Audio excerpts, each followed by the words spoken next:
Hey everyone, welcome back. Thank you as always for joining us. This is Miguel Antonio Barragan, aka Fight Fiend Miggs, joined as always by my co-host Andrew Don't Get It Twisted Lapache. And this is the Mad Boxing Show, or Mad Boxing for short. Thank you once more as always for joining us. So it is Sunday evening, March 9th, the day of daylight savings. So we're all feeling a little bit. We're feeling a little sluggish. It's like, oh, we got to change our clocks. Thankfully, it happens during the weekend, right? So we don't miss out on anything as far as work is concerned. But having to go around and change all the clocks in your house, do we even have clocks anymore? Everybody seems to just have their phones, and those update automatically. I don't think people even have analog or those like, old school clocks with the face. I don't think people even know how to read those anymore. But make sure to not forget to change your clocks, because not only is this a daylight savings time of the year, but also uh, birthday season for yours truly right here. One more trip around the sun. I did reach the age of 41 back on the 4th, which was Tuesday. So happy birthday to myself. I'm very much Happy birthday, early. Miguel. Thank you, man. Went ahead and completed another trip around the sun, and definitely looking forward to another 365 days of this, because this is where you're gonna find us up here on the YouTube. So we got plenty to talk about, because there has been, holy hell, what a week. There's been plenty of other content creators already coming out with their videos on suspicions of what's going to happen in the boxing world with the boxing landscape, that we will definitely going to talk about with this whole Dana White slash TKO getting their greedy little hands on the sports that we love so much. So we're definitely going to go into very much, very detailed. And then, of course, other things like Gervonta Tank Davis over Lamont Roach. Well, I'm not saying over. I guess it's going to remain a draw. We're going to definitely talk about that and get our reactions, amongst other things. A very little advertised Keith Thurman versus Brock Jarvis next Tuesday in a few days from now. So we'll definitely talk about that, and whatever else popped up here on our feed. But before we get into all of those things, Andrew, what's going on, dude? How you doing? Yeah, feeling a little sluggish. As soon as you told me that it should be 9 o'clock, now I feel like it should be 9 o'clock. Damn it, Now you Miguel. feel like No. it should be daytime, like sleep time. It's like, all right, Yeah, I'm 10. like, uh-oh, this is gonna creep on me fast. But here we go. Um, no, I had to work yesterday, Oh, so yeah, I was working. I had a job I had to finish up, so I got that done. Very happy. Got a little overtime. Got a big job done. So that was my weekend, though, man. Today I woke up and was kind of a little lost. Kept forgetting it was Sunday. You know what I mean? mm-hmm. So got one day rest. Go back at it tomorrow. I'll have a surprise for next weekend. Oh, all right, Yeah, all yeah. right. Well, wait, hold on. Surprise for the show or the surprise for somebody else? Nah, my Ah, family. okay, I'll cool. I'll tell you about it later. Okay, cool, cool. Yeah, we'll definitely, because we all want to find out about it. Of course, we can all we can keep a secret, Andrew. I don't know if you know that, but us and the YouTube world, we can definitely keep a nice little secret for you. But that leads us to, of course, multiple stories. And god damn it, see, listen, right before the show starts, this damn camera always loses damn focus. Well, we'll get to that here shortly. But before anything and everything, boy, you know what? New York really dropping the ball with us here. For those of you who do not know, um, the Nevada State Athletic Commission has decided to not The to New change. York, New Oh, York. sorry. What did I say? Nevada? Jesus Christ. Yeah, New yeah. York. It starts with an N. New York Right. State Athletic Commission, or NYSAC, has decided to not change the ruling between in the fight between Gervonta Tank Davis and Lamont Roach Jr. So it is going to remain a draw. Now, this is kind of aggravating, because I mean, to some degree, we kind of knew it wasn't going to that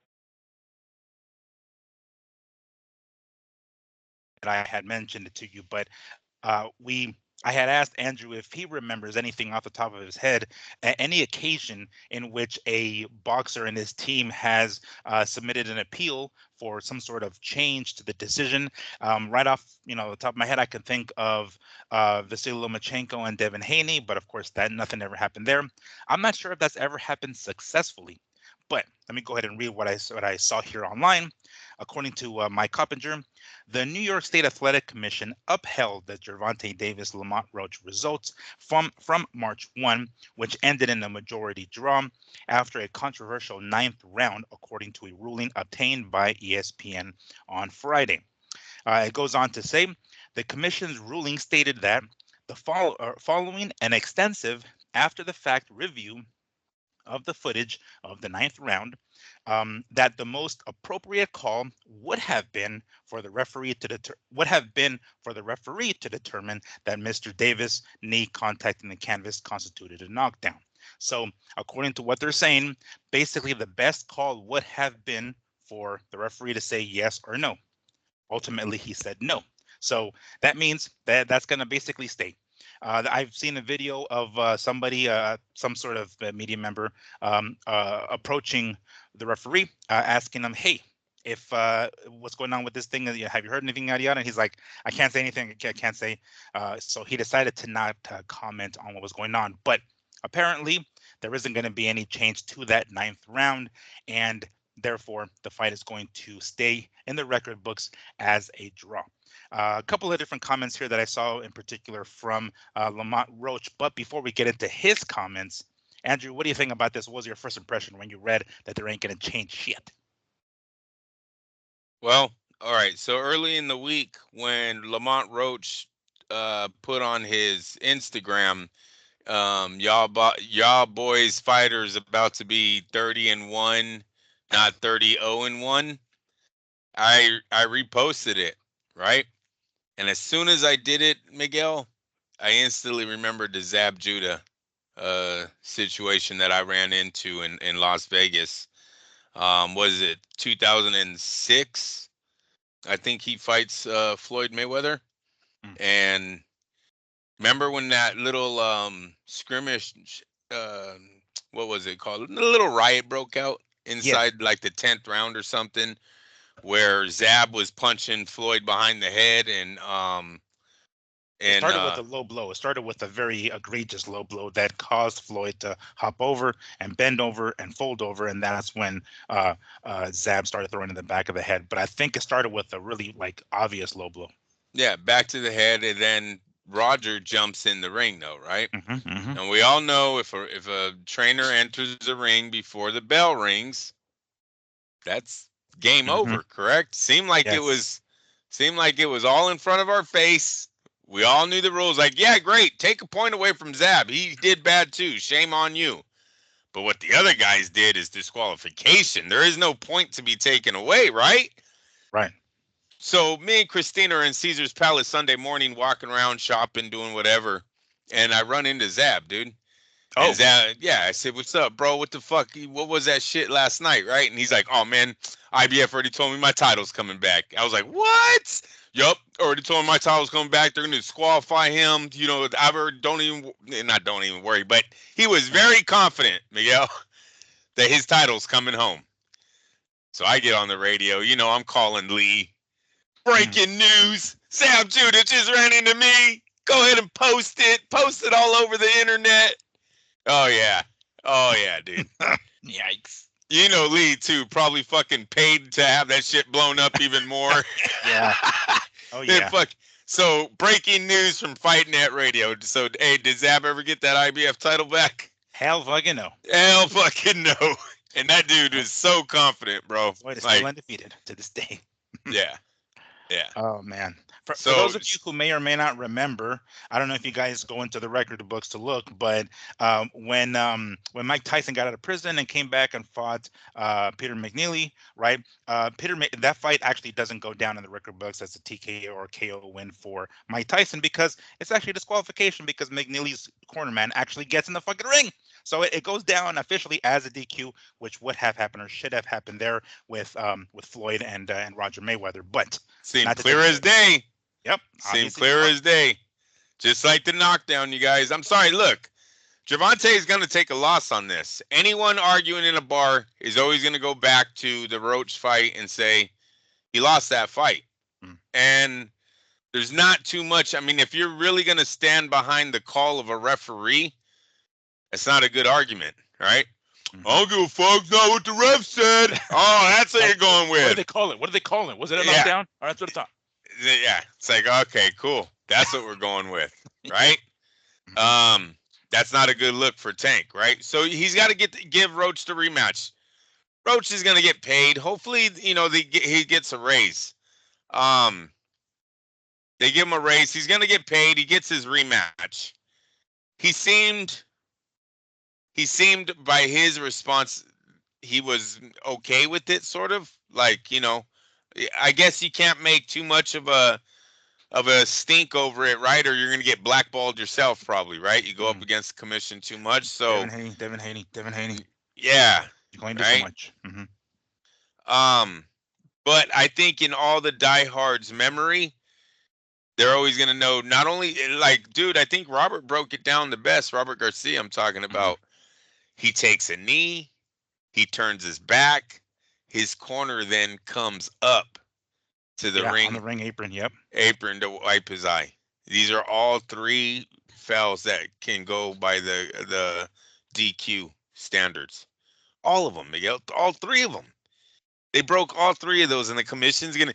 I mean, look. This is why boxing has had a black eye. I'll talk about the black eye of boxing in a little bit. How it's affected us with certain media members, and they have a bad taste in their mouth, right? We got this fight, where something happened like that. Obviously, the Zab Judah fight.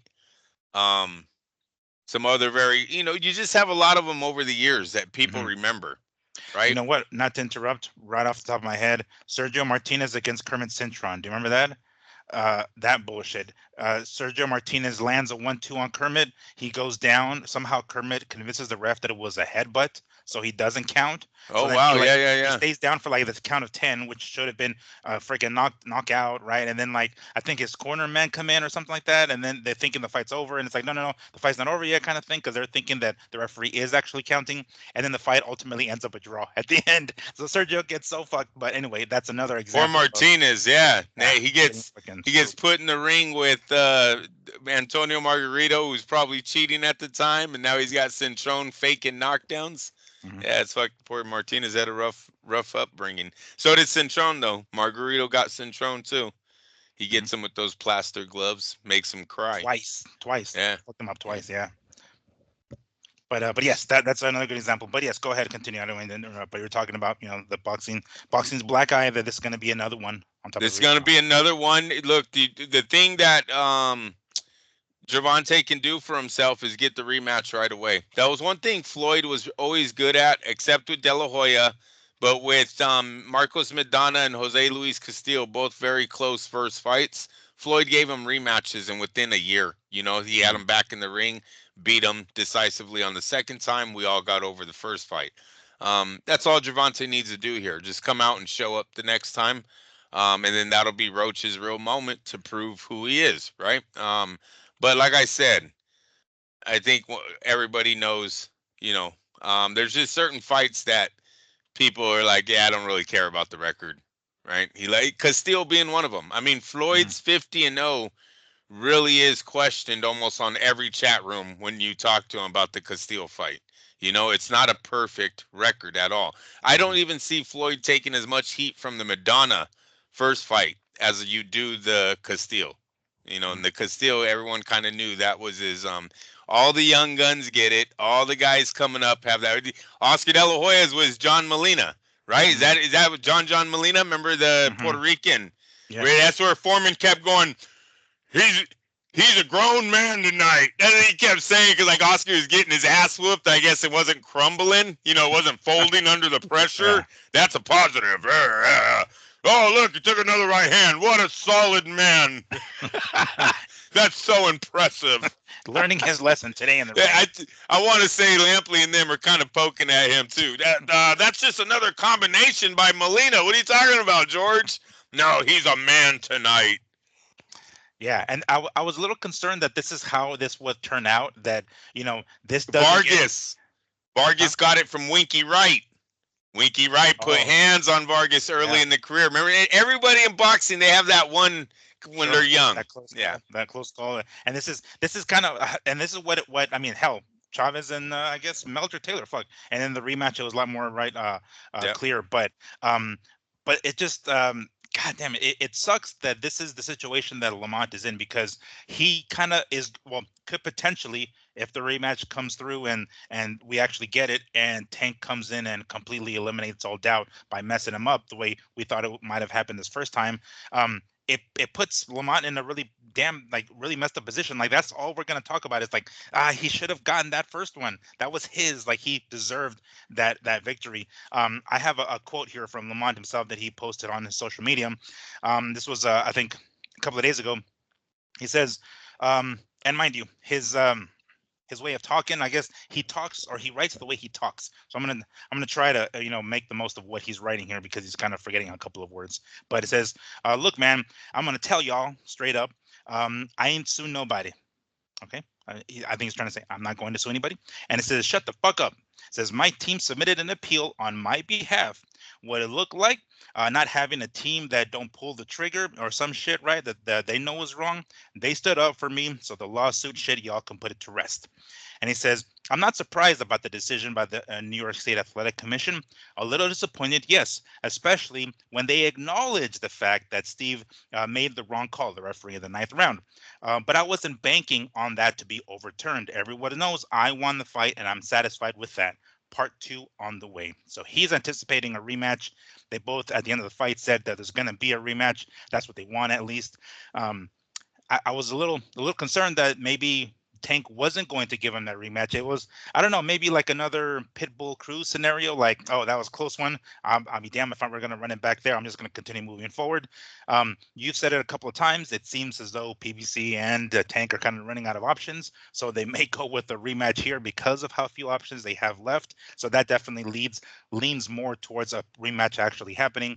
But like you said earlier, it didn't seem like Lamont was really that like bummed out about it that wasn't going to be overturned because he kind of knows in his heart and his mind and really the viewers, he should have walked away with the victory. So yeah, this is what it looks like. At least he's not too bummed out. I guess he really didn't bang on it too much, like he says here in the comments. So I guess that's a good thing, right? I mean that he's not like pushing that hard because what happens with somebody like Devin Haney who just goes balls to the wall and sues here left and right. It's like, now let's go ahead and settle it in the ring like fighters. Hopefully we do get a rematch. But what do you make of his attitude? Like he's not really banking on the overturn, but doesn't seem too bummed out about it. He's content that he won the fight, but in his heart, and he has all the right to be. The 114 twice. You know how many times he could watch that ninth round and all his grandkids are going to be laughing? They're going to be like, yeah, Grandpa, you dropped him. You dropped him. That's it. Turn the fight off. Two judges have it tied 114. They keep this point away from me. Mm. It's a wrap. It's a wrap for Javante. And I'm telling you guys right now, Javante's getting hands put on him that first minute of that round. It is not just the jab that lands in that first minute. Nobody's really talking about that. I think Javante might have been blind, but it was more of the hands that started getting laid on him where he was like, he had to take a break. He needed to get whatever was in his eye, whatever hit him, had to get cleared up because dude was coming. Dude was coming and I can't see. And he fucking said it. So I took a knee. He said it. Yeah. And then he laughed like, I know what that means. That means a point. I took a knee. That means a point. Come on. Robert Garcia said it best. So many fighters have come out saying it. This is hands down a knockdown. This is not right. That's why he's humble. Roach, look for him to have the champ attitude in the rematch, right? That's what he Mhm. should have. He should have the attitude that the belts are already around him. So when they do come, if it is real, he does have the ticket on Javante on how to beat him. You just bring it home in the rematch, and you were the guy anyways. That's what you say. As soon as they say, "How do you feel?" What are you talking about? I was him yesterday, Yeah, I'm right? the champ. I'm the champ.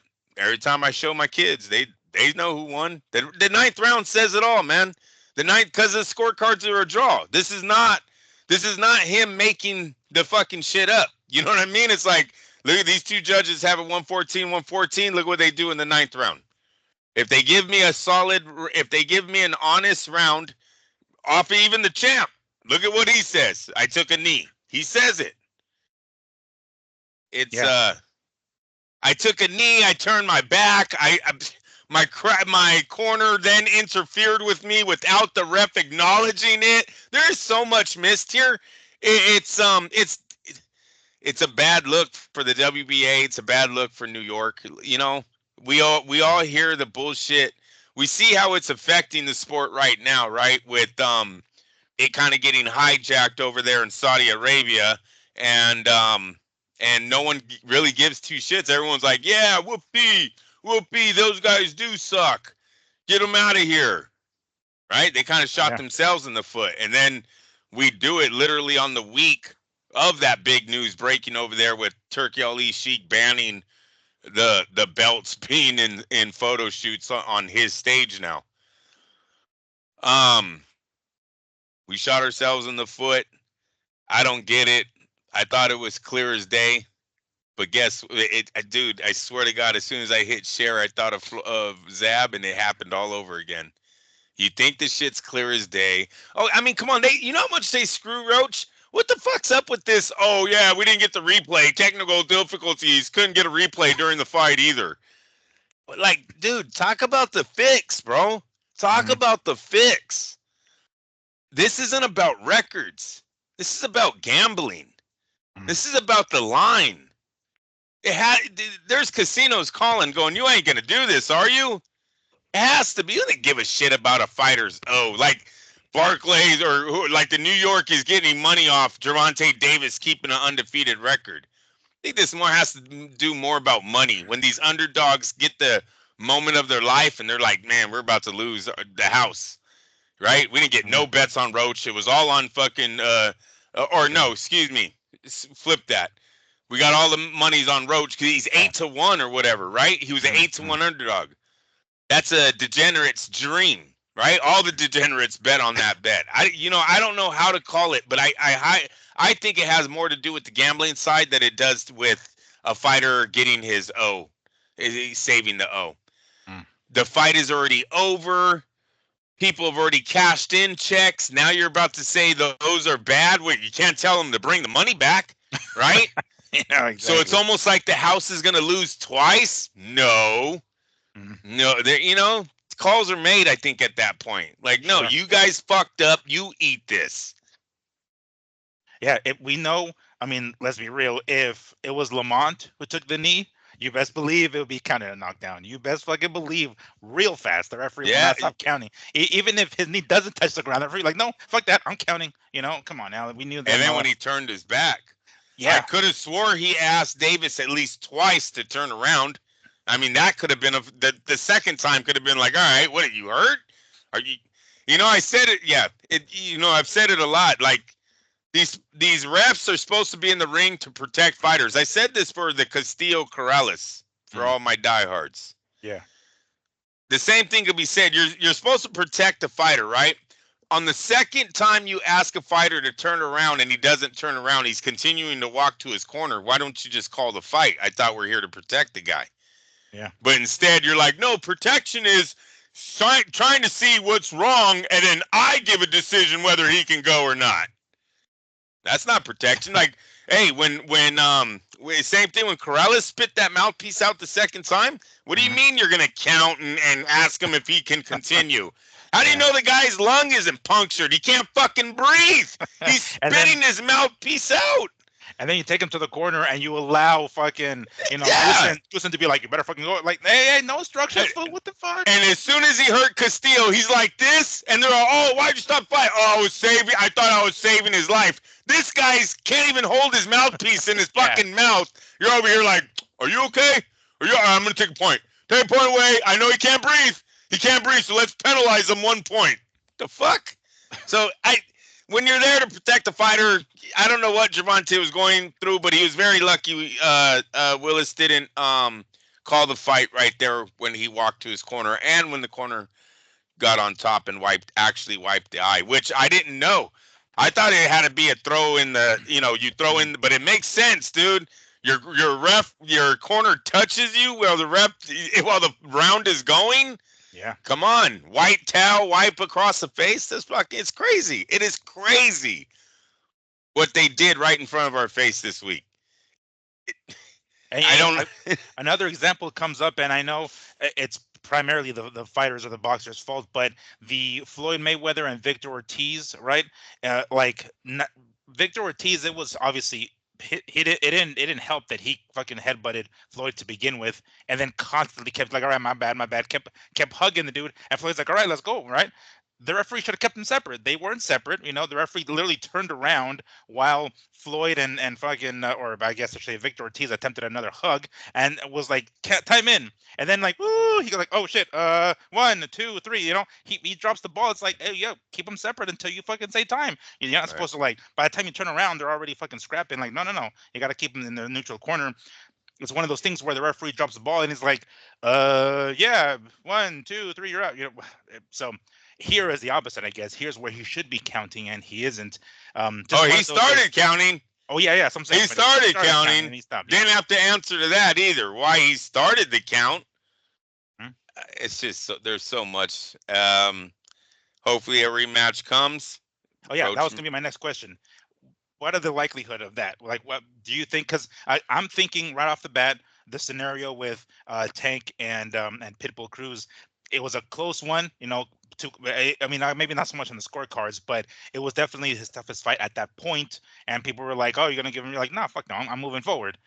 Granted, it's a little bit of a different scenario because even after the fight, Tank himself said that he's down with a rematch. But at that moment, maybe his ego is a little, riled up, and he's like, "Yeah, fuck yeah, let's do a rematch." But later on, after he cools off, he's like, "Nah, fuck that." And his team is like, "Dude, we ain't doing no goddamn rematch." Like, "Yeah, you're right. Let's go. Fuck out of here. Let's just go ahead and march forward." What do you think is going to happen? Do you think they're going to actually like be honest? I mean, not that boxing does the right thing all the time, but it would be the right thing to grant Lamont Roach the rematch. I think the fight's hot enough, and Roach is going to come in cheap enough, especially because he didn't get the win, right?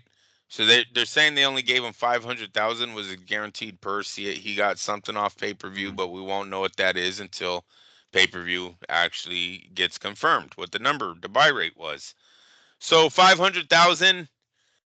If this fight is hot, they can go maybe 600,000, 700,000 buys. He's fit to make a good penny off of this fight and will not have to pay Lamont Roach anything. Whereas Pitbull is already kind of a pay-per-view star, right? He's been on numerous pay-per-view cards. Kind of got a bigger name than Roach. He's probably going to be demanding more money, a bigger cut of the pay-per-view. So no, I think they go to Roach. The fight's hot enough, and look, he was pretty convincing that it was him that fucked this fight up. Tank said he didn't prepare. Dude, I gotta give it to both of these guys. They gave us a hell of a fight. That was a classic fight, man. We haven't seen two Americans put it down like that against each other in a while, especially two that come in basically telling everyone they were stablemates. They were, in the youth fighting together. They kind of were up there playing, with each other. You seen the meme that I sent to you where about they look like two bros overlooking a club saying who's going to take one for the team. It really did look like that. Like they were just talking over there, pointing at people out. And then the next day, Davis is like, "Why'd you bring your mom, bro? Why'd you bring your mom? I can't talk shit to you now, man. Your mom's sitting right there." Like they seemed like they were really friends. I was like, this is gonna be so whack. This fight is gonna be fucking boring. You know what I mean? But no, dude, Roach put the switch on, fucking shows up. He had a great left hook. That left hook kept landing. There was a sneaky punch he kept getting over Gervonta on the inside. And knew his offense. I was really impressed with Lamont Roach's defense on Tank's offense, and he knew a lot of his punches, his combinations, because he's hitting both of them, bop Mhm. bop, right, with one hand. It was shaking his head no to him. It was a real good fight, technical fight. But maybe Tank did fucking take him a little too lightly. So we'll see. We'll see in the rematch. So I think the fight's hot enough. They sold out. They're Mhm. telling us they sold out, so it should be another sellout. Pay-per-view numbers should go up. There's no reason why they don't run this fight back, especially in the state of boxing right now, where we just don't know what's going on in fucking Riyadh anymore. We Yeah. really don't. Riyadh's a big question mark right now. So let's go down that rabbit hole. Let's go ahead and say that we do get a rematch. Obviously, there's chances are it'll probably sell out again. More interest will generate more pay-per-view buys. Um, how do you think? I mean, I guess based off of previous examples, how do you think the rematch would go? Do you think that Lamont will come in yet again and be like, "Look, dude, you ain't gonna change jack shit. You're gonna do the exact same thing, and I know you're gonna do the same thing because you can change at this point, and I still got your number." Or does Tank come in, maybe like you said, possibly taking or did take Lamont a little bit light the first time around, and this time around does what Floyd does and says, "All right, make it much more decisive the second time around." Which do you think is more likely? Well, I think it depends on what Javante Davis we're going to get. Look, one of the big stories out of this fight is that him and Calvin are just not eye to eye anymore, Yeah. right? The Did you see trainer. some of the yeah, did you see some of the stuff in Yeah. the ring? I Yeah, he's mean, dogging him like, out after the fight. yeah, He's telling him, "You listen to me during the fight." yeah. It definitely looks bad right now. Of course, we're not in the know per se in the circle to be able to say that that is or isn't. But what we're seeing on the outside, it looks very volatile. It looks very unstable, and it looks like that's not the kind of shit. I mean, that really is not the kind of things that you want in your corner during a big fight. The last thing you want is conflict between you and your trainer, primary trainer, secondary trainer, whatever he is at this point. But oftentimes with fighters and their trainers, it's not just a fighter trainer situation. Oftentimes it's like they've been together for a long time. It's like a second father figure basically. So it's going to be a slightly different scenario this time around, where in this example here with Calvin and Gervonta. But it, we don't know the inner workings. We don't know how bad the beef is.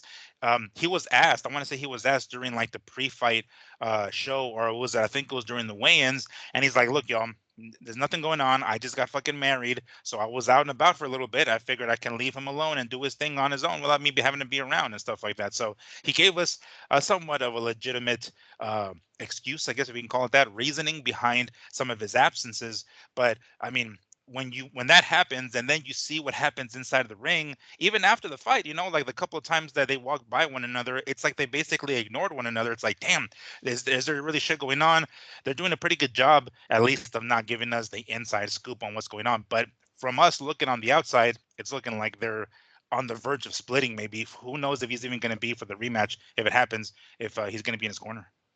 Yeah, so that is going to take that's a big part of the rematch is who's Mhm. going to be in his corner, cuz it wasn't too long ago we were praising these two, right? Mhm. About how they're breaking down these fights before the fights happen. They release a video, kind of shows the knockout combination being worked on in the back room.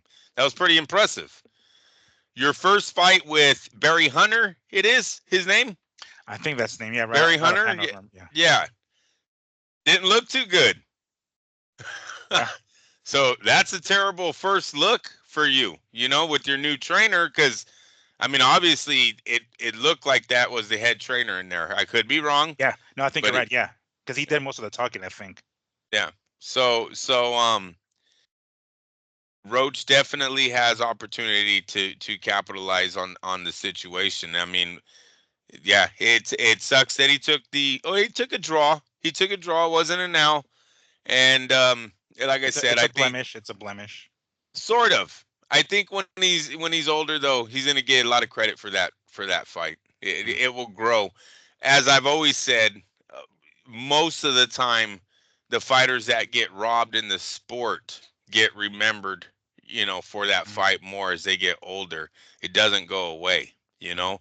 Um, where unfortunately Haney fucked up is he got overexcited over the PED.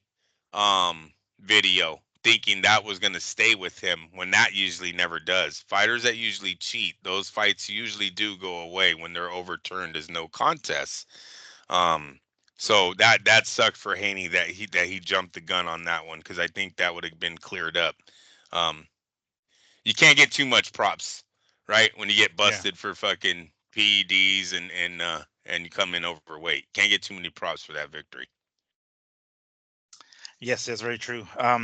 So hopefully we do get a a rematch. We know that that's the right thing to do, and let's hope. Let's see, we're in March, so hoping by maybe summer or maybe late summer we can get some sort of rematch going, and the right or the wrong gets righted. I guess if we can say that. Now whether or not it turns out to be the same, and Lamont comes in and proves us wrong once more. And by the way, and I think I mentioned this last time. I kind of didn't like if you did watch the post fight interview or the post fight press conference. I mean, Lamont Roach was kind of calling out a couple of media members who predicted that Tank would win.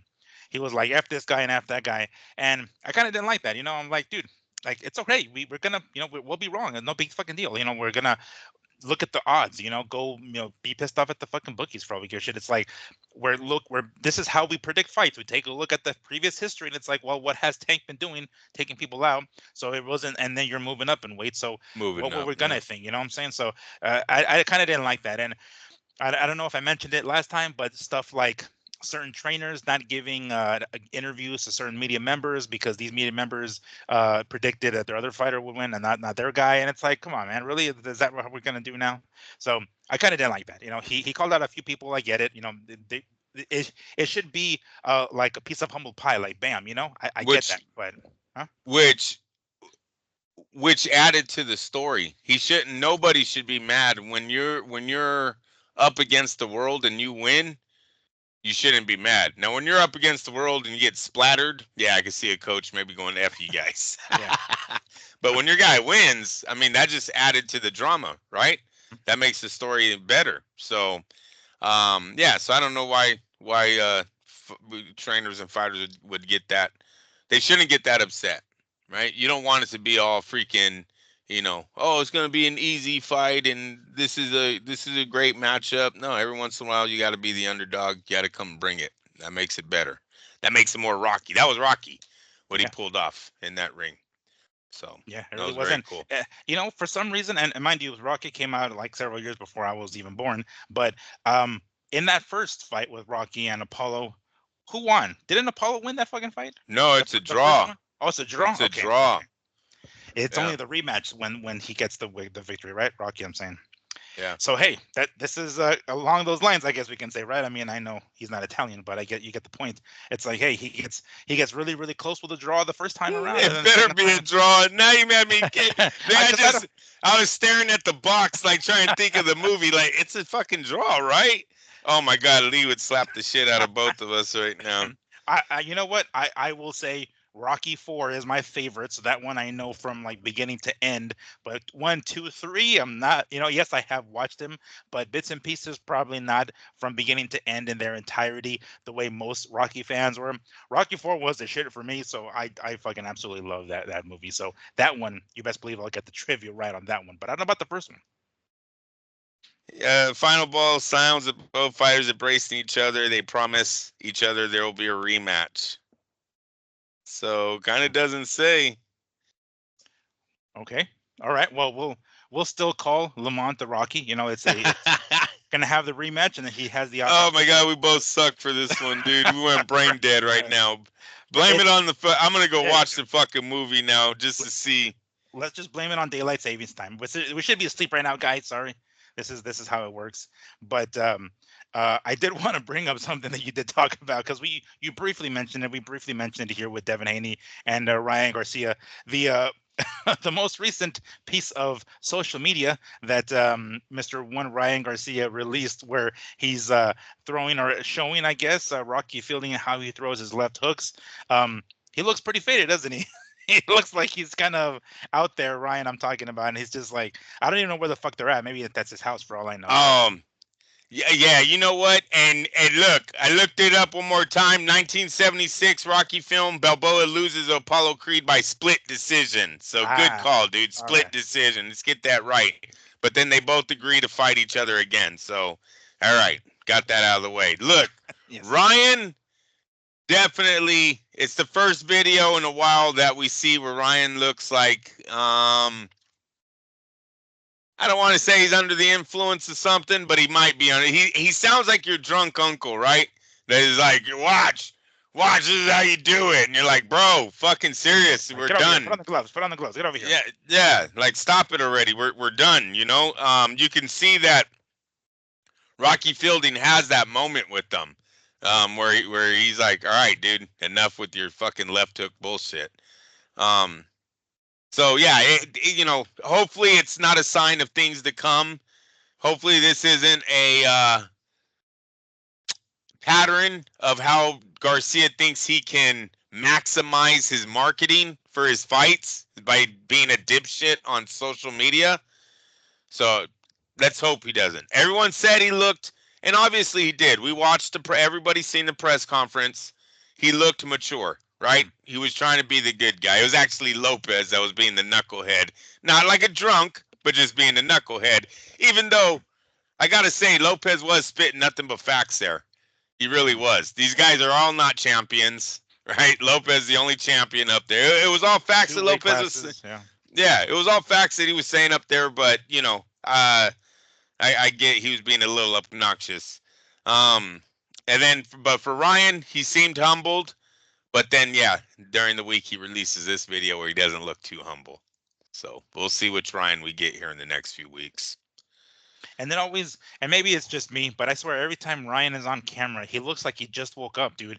Like his face looks puffy, like he just like got out of fucking bed. His hair is all fucked up, and it's like, I mean, I know he's totally comfortable with taking his shirt off in front of people, so it's not like we pay too much attention to how what he looks like upstairs, at least. But whenever I see that, I'm like, damn, yo, like I don't know, comb your hair or I don't know, wash your face, splash some fucking water in your face. Because it always looks like he just woke up, like he just had this deep ass nap, and he has like those marks in his face, kind of thing. And it's like, well, I don't know what you would say is the reasoning behind that, but when you watch videos like this where he kind of sounds a little odd, it doesn't you can connect the dots yourself and kind of come to your own conclusions there. But on the subject of one Teofimo Lopez, have you seen the video where he's being asked whether or not he was behind sending the bananas to Keyshawn Davis's room or dressing room, and he's like, no, no, man, and they're like, come on, come on, he's on the show with Bach and Barack or whatever those guys' names are from DAZN, and they're asking him like, come on, dude, like you can tell us, and he's like, no, no, for real, like, and he's just, and they, because of the video that came afterwards with him, eating a banana, watching it, and thinking it's funny and laughing, right, just for the sake of maybe throwing salt into the wound. He flat out said that it wasn't him. But did you watch that video when they're asking him? Like at first, he seemed a little apprehensive. He didn't want to answer, and then ultimately he gave in and said no, it wasn't him. But he said it was an inside job and meeting somebody on the inside. And Baranchek's corner was the one that did it, or his team. It looked funny because when during the pre-fight press conference, Keyshawn Davis approached Baranchek and told him and was telling him, but obviously in English. So he's kind of like trying to decipher what it is he's saying, and Baranchek's kind of like what the fuck, like almost like he didn't know what the fuck was going on. So I'm not entirely sure if even he know. Maybe it was his team, They but maybe not him himself. they were playing stupid at the press conference, but I want to say ESPN did confirm that night that the video did show a white male taking that stuff where it looked like it was Belichick's team. It was someone from Belichick's team taking that package to the hotel. So Mm. unfortunately, those young men forgot about video cameras, as so many Yeah. criminals nowadays, as they run through the streets looking at every ring door camera as they go by. Hmm. You see it so often nowadays. Yes, I've watched my fair share of funny, like CCTV images of, people coming into, try to open up a damn ATM and their camera's like right there in their fucking face and they're just like doing this, trying to open the goddamn thing. You can see their whole face on the ATM camera. Even Um, though even though it's a gimmick that really didn't do Lopez any favors. That little reel he put out thinking it was going to be all cute and funny. I seen him get into it with a media member already over it, where a media member kind of told him I don't remember the words, but fuck you, basically, Mhm. right? And Lopez like, come on, man, I'm not racist, but this is now the relationship you're gonna have with certain individuals when you think that shit's funny. There's a lot of people that do not think that's funny, Mhm. especially nowadays. Um, and and then oh, what was the other one where Terrence Crawford punked him, right? Oh I mean, yeah, that's Terrence right. Crawford straight punked him. Um, Let me shut this door real fast. They open the door. Hold on. Yeah, no problem. We're having the short technical difficulties here.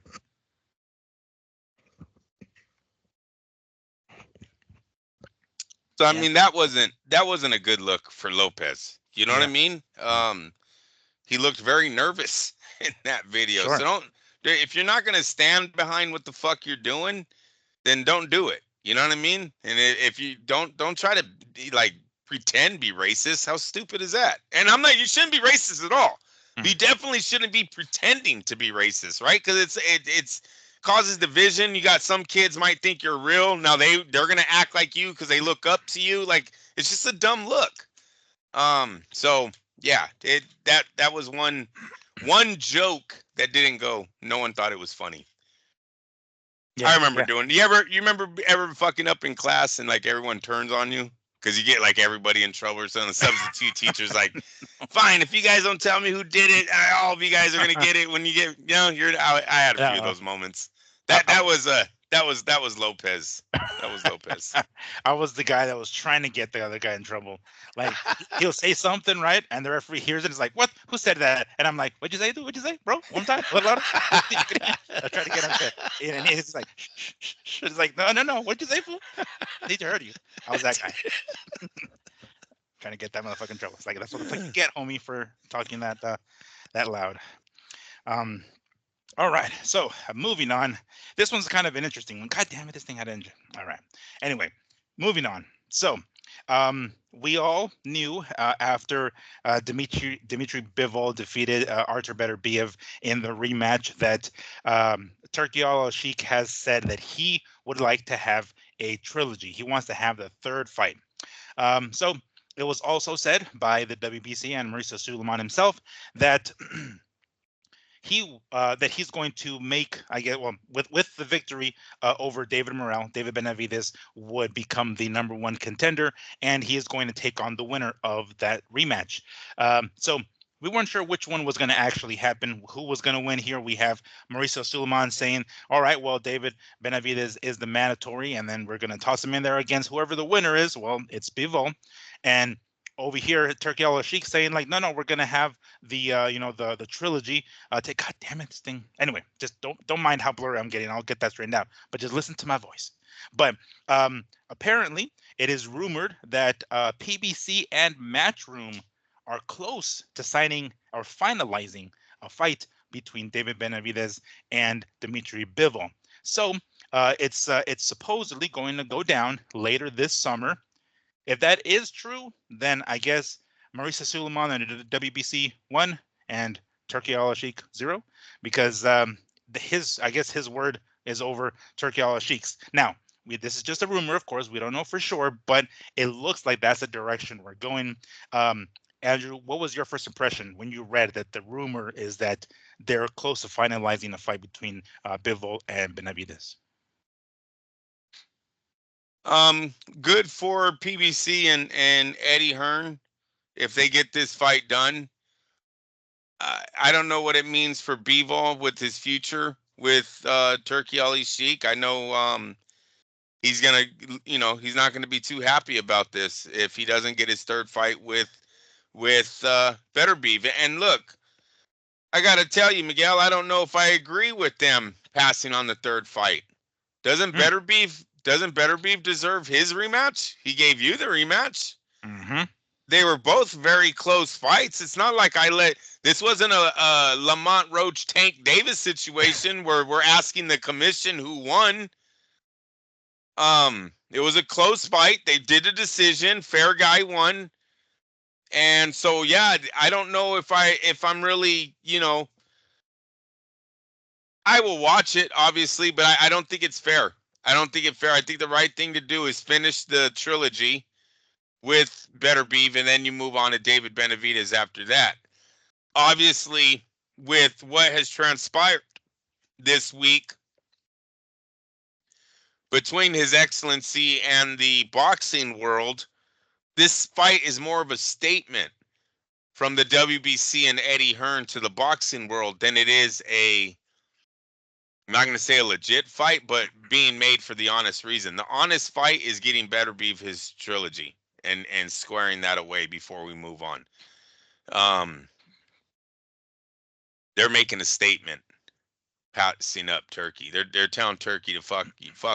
This is fuck you money, right? This is a fuck you move, right? And I hope it's successful because it looks like what's going on over there in Riyadh. Look, you guys, I mean, when this thing first happened, me and Miguel told you guys this was a fucking fox in a hen house, man. I don't know if boxing really wants this guy here. We started questioning the decisions he was making very early, especially the Tyson Fury, Usyk, nobody can leave. I'll sue you for 10 million if you leave. The authority that he was showing, like, yes, these were woe moments. We talked about a fox in a hen house, and then I kind of eased up. I kind of was like, well, maybe the fox is there just to sleep with the hens, Miguel. He's there to watch over them. He's a garden. He's a vegetarian. He's guarding them. Yes. And all of a sudden, I woke up and all my fucking hens were dead. That's what happened this week, eh? Jose Suleiman woke up. The WBA woke up. The IBF woke up, and all of a sudden, they're being told they're corrupt. They're not shit. Right? Boxing's broken. And here we are. Mm-hmm. Oh, go ahead. Oh, no, I was just going to say, on that note, of course, if you guys remember, there was a press conference with earlier this week with Canelo and William Skull for their upcoming unification fight for the undisputed, once again, the undisputed super middleweight championship. And Canelo was on stage, and they were going to bring his belts. I want to say it was Eddie Reynoso who had the belts. The only one that the camera was able to catch was a WBC belt, where basically he was going to bring Eddie was going to bring the belts to Canelo. Canelo turns over to Turkey and saying like yeah, can I wear them? And he's like no, and he's like okay, no, fuck it. So then off goes, right? So it looked like he was saying no to the WBC belt, but you can sort of kind of tell that on one hand Eddie had the WBC belt, and then on the other one was the WBA belt. So he's basically saying no to all the belts. It just so happened that the one that the camera caught primarily was the WBC belt. And Mauricio Suleiman did not like that for shit. He was like, don't be touching my belt, yada yada, right? We all know that Ring Magazine is charges fighters or is like corrupt as hell and all this stuff, right? And he goes on and on and on about Ring Magazine, right? Again, not that the WBC or WBA or anybody else, any other sanctioning body has the most, the best reputation in the sport. Everything from giving Chavez Jr. the belt and stripping it from Sergio Martinez to having David Benavidez be the mandatory for Canelo for God knows how many years, or Dillian White be the WBC mandatory for God knows how long. So it's not like they're top notch. Their record is squeaky clean. It's not.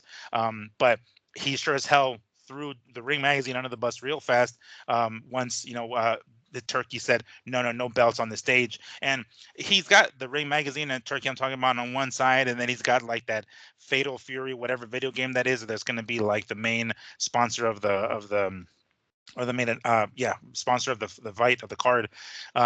So he had that there, which is just one of those basically commemorative belts, kind of like the undisputed belt that they give Better Be Ever Bivol when they won their belts. But Mauricio didn't like that shit.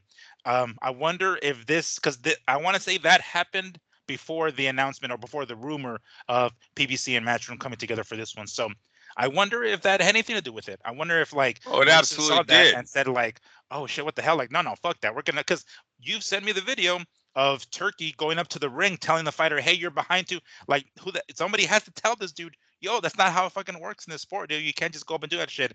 Is this boxing to some degree telling, Turkey saying, through Mauricio Suleiman saying, no, bro, that's not how it works around here. This is how it fucking works. As long as Eddie Hearn has a contract on Bivol, this can happen where a promoter can still keep his fighter away from Riyadh, right? Obviously, we haven't heard about the payouts yet that he's been giving these guys. I mean, seriously, the Terrence Crawford one didn't seem like it was that much money. 2.5 million? That's not The only groundbreaking. the only one that I heard reportedly is that Beterbiev and Bivol each got 10 million for this rematch. That's all I've heard. How accurate that is, I don't know, but that's what I read recently, that they each got 10 mil. And that's good money. But see, now we have Bivol potentially leaving. So how real could it be? Because you'd think Bivol would have a little pushback, right? If his rematch with Beterbiev is gonna, net him what 30 million guaranteed. Bivol has never seen this type of money before. We can all get, even the Canelo fight did not bring him. If he's getting 10 million plus for Beterbiev 3 times in a row, maybe the first fight they didn't get 10 million. Maybe it was only his second fight, but the third fight still is probably going to be 10 million or more. Yeah, minimum. I think so, Don't definitely. know how. Listen, you guys, I don't know how with American pay-per-view only bringing in 45,000 buys though. I don't know where they're really making this money unless Saudi Arabia has that much money to burn. And let's be honest, boxing's not the only thing these guys are splurging money on right now. They're Hmm. throwing their money everywhere. So I don't know how big their account is, but it's not like it's all for boxing. Better Beef and Bivol, while it's a great fight, would have been a total fucking fire dumpster if that was carried on by two promoters looking to make money off of that. They would not have made money. Probably would have went belly up because they're 20 million in the hole, and America didn't bring them shit. So they probably wouldn't even have made it out. They would have been. What was that trilogy? What was that?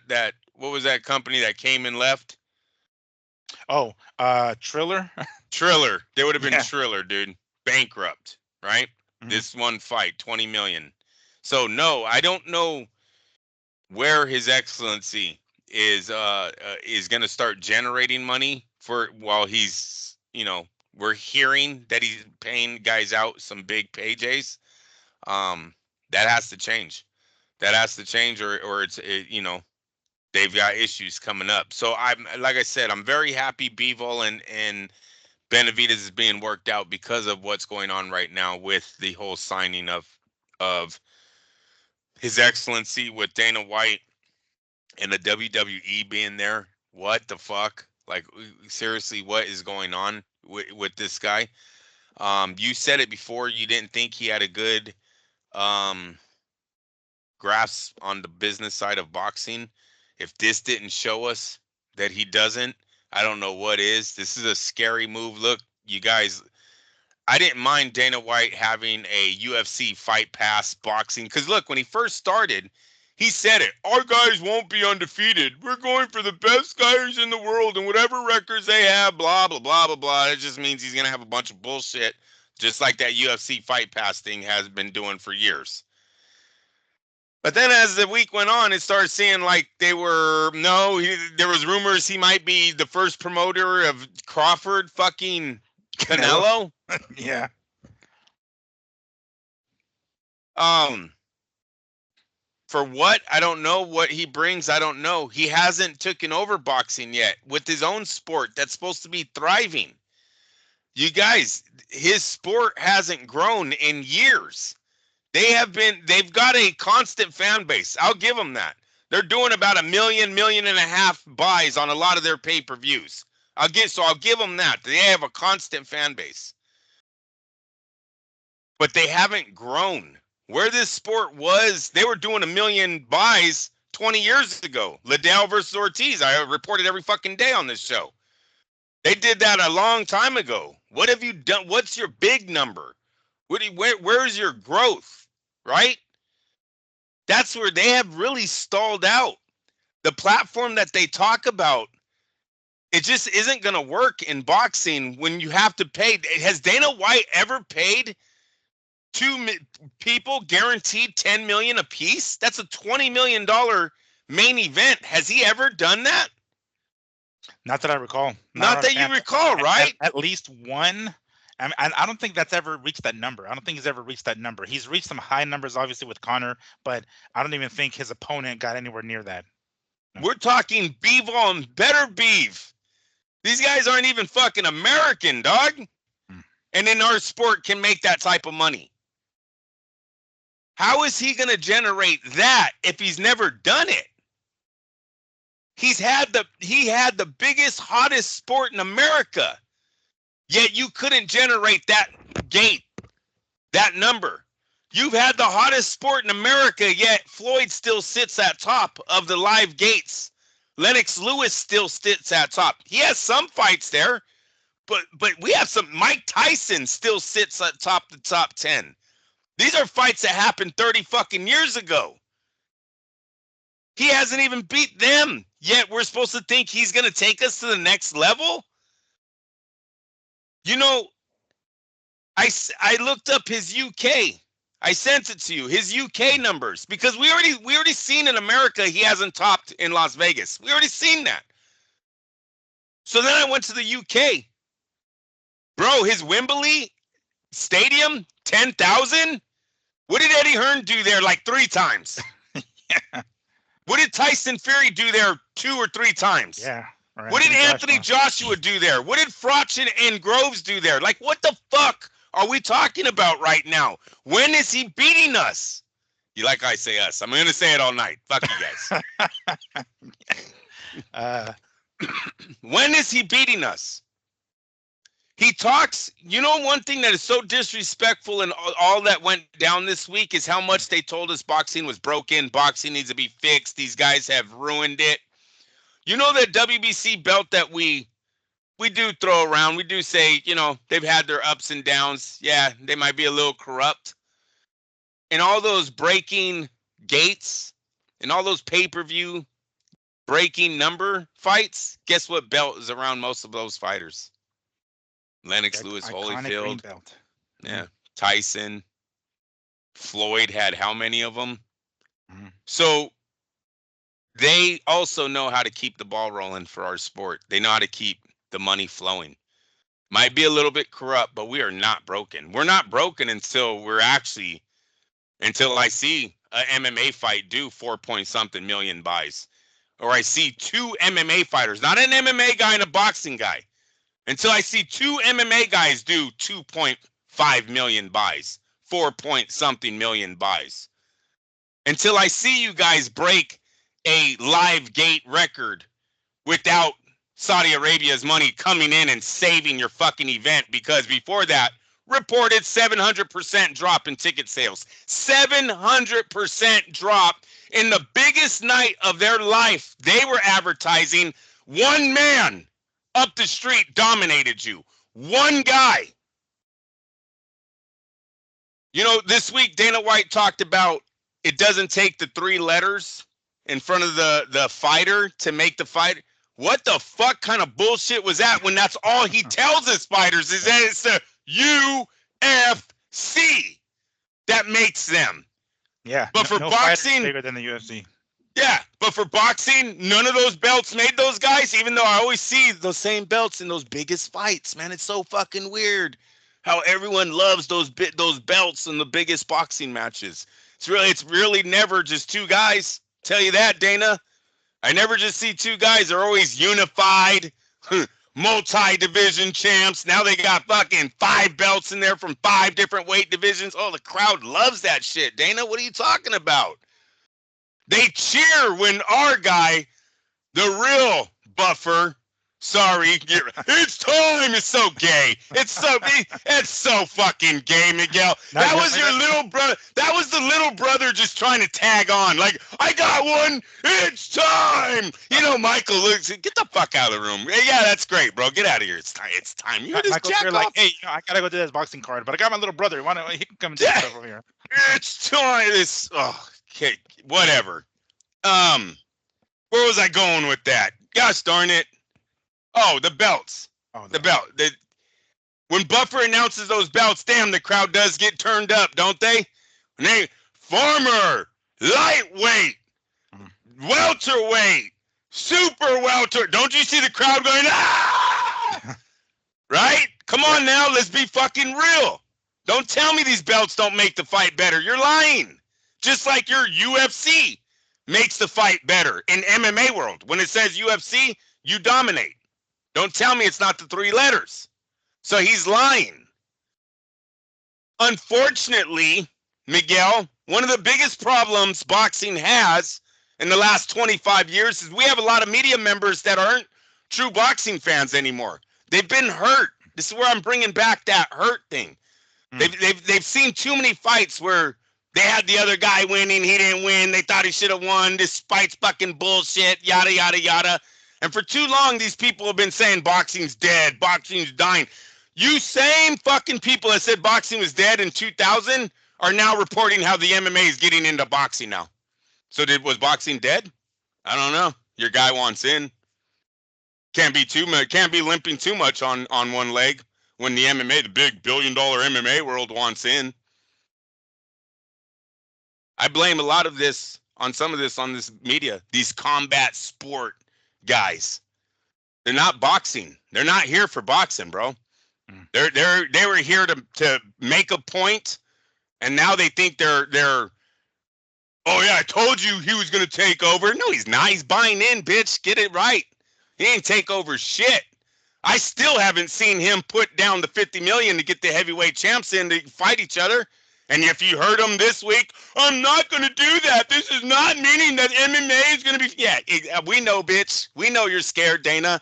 We know you're fucking scared. The only thing you're mad about is hitting your wife. You would never split your boxer in with your MMA guys. You're scared. You're a $1 billion fucking company. I said it again. I've said this for 25 fucking years, and I ain't getting off of it. That fucking dude knows what a striker, or legit striker, would do to a fucking MMA jacks of all trade type of fighter, a fucking construction worker. These aren't fucking boxers, and he knows it. Alex Pereira this weekend takes a defeat, gets hit in the face, wobbly, no defense, looking hurt. That's your striker? That was the guy that was gonna cross over and fight fucking Usyk? Are you fucking kidding me right now? You guys are a fucking joke. You're a fucking joke. All of you guys, let me tell you something. The platform. Let me tell you something about this platform that Dana White says that he has that's guaranteed to work.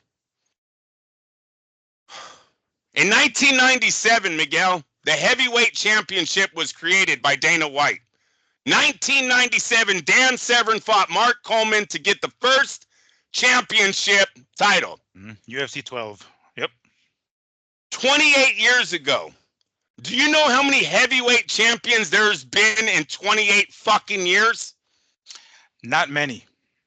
No, Miguel, you would be absolutely wrong. There has been 24 fucking champions in 28 years. Oh, that's 24, right. Dude. Because very few of them have even had 3 title defenses. That's right. Yeah. Mr. Fight. Man, you're on it. You're on it. Mr. The best fight, the best yet. Like 5 of his champions don't even have title defenses. These guys don't hold these titles for more than 2 years. They only average over a year. Average. I know some of them probably did better than others, and some guys are in and out. But that's his winning formula. So not really good. 28 years, 24 champions. You kind of suck, dog. How are you building a fighter's reputation when the belt gets switched that many times? I'll give you another example. Where is it? The lightweight division has been made 12 years. Has a belt for 12 years. You know how many champions they've had in the lightweight division? 12. 12, Miguel. How the fuck are you telling me these are the best fighters when the belt switches that many fucking times? Every guy that steps in the octagon against the champ is the best fighter, I guess. Because, Miguel, when you look at the title defenses of these guys, the UFC only has a handful of them that went over 5. They literally, it's the GOATs. It's Pierre. It's Aldo. It's Silva. It's the GOATs, bro. Everybody else, dude, is 4 title defenses or less. This time, and 4, I'm giving it a lot. I know it's like 2 or less. Dude, it's fucking, it's bad. It's not that many. It's bad. They don't hold on to this title for long. No, yeah. And then as far as heavyweights go, like one, Stipe Miocic reached 3, and then he lost it in the next one. Yeah, Miguel. Hey, one thing when you're the hottest sport in the media, they cover your shit a lot.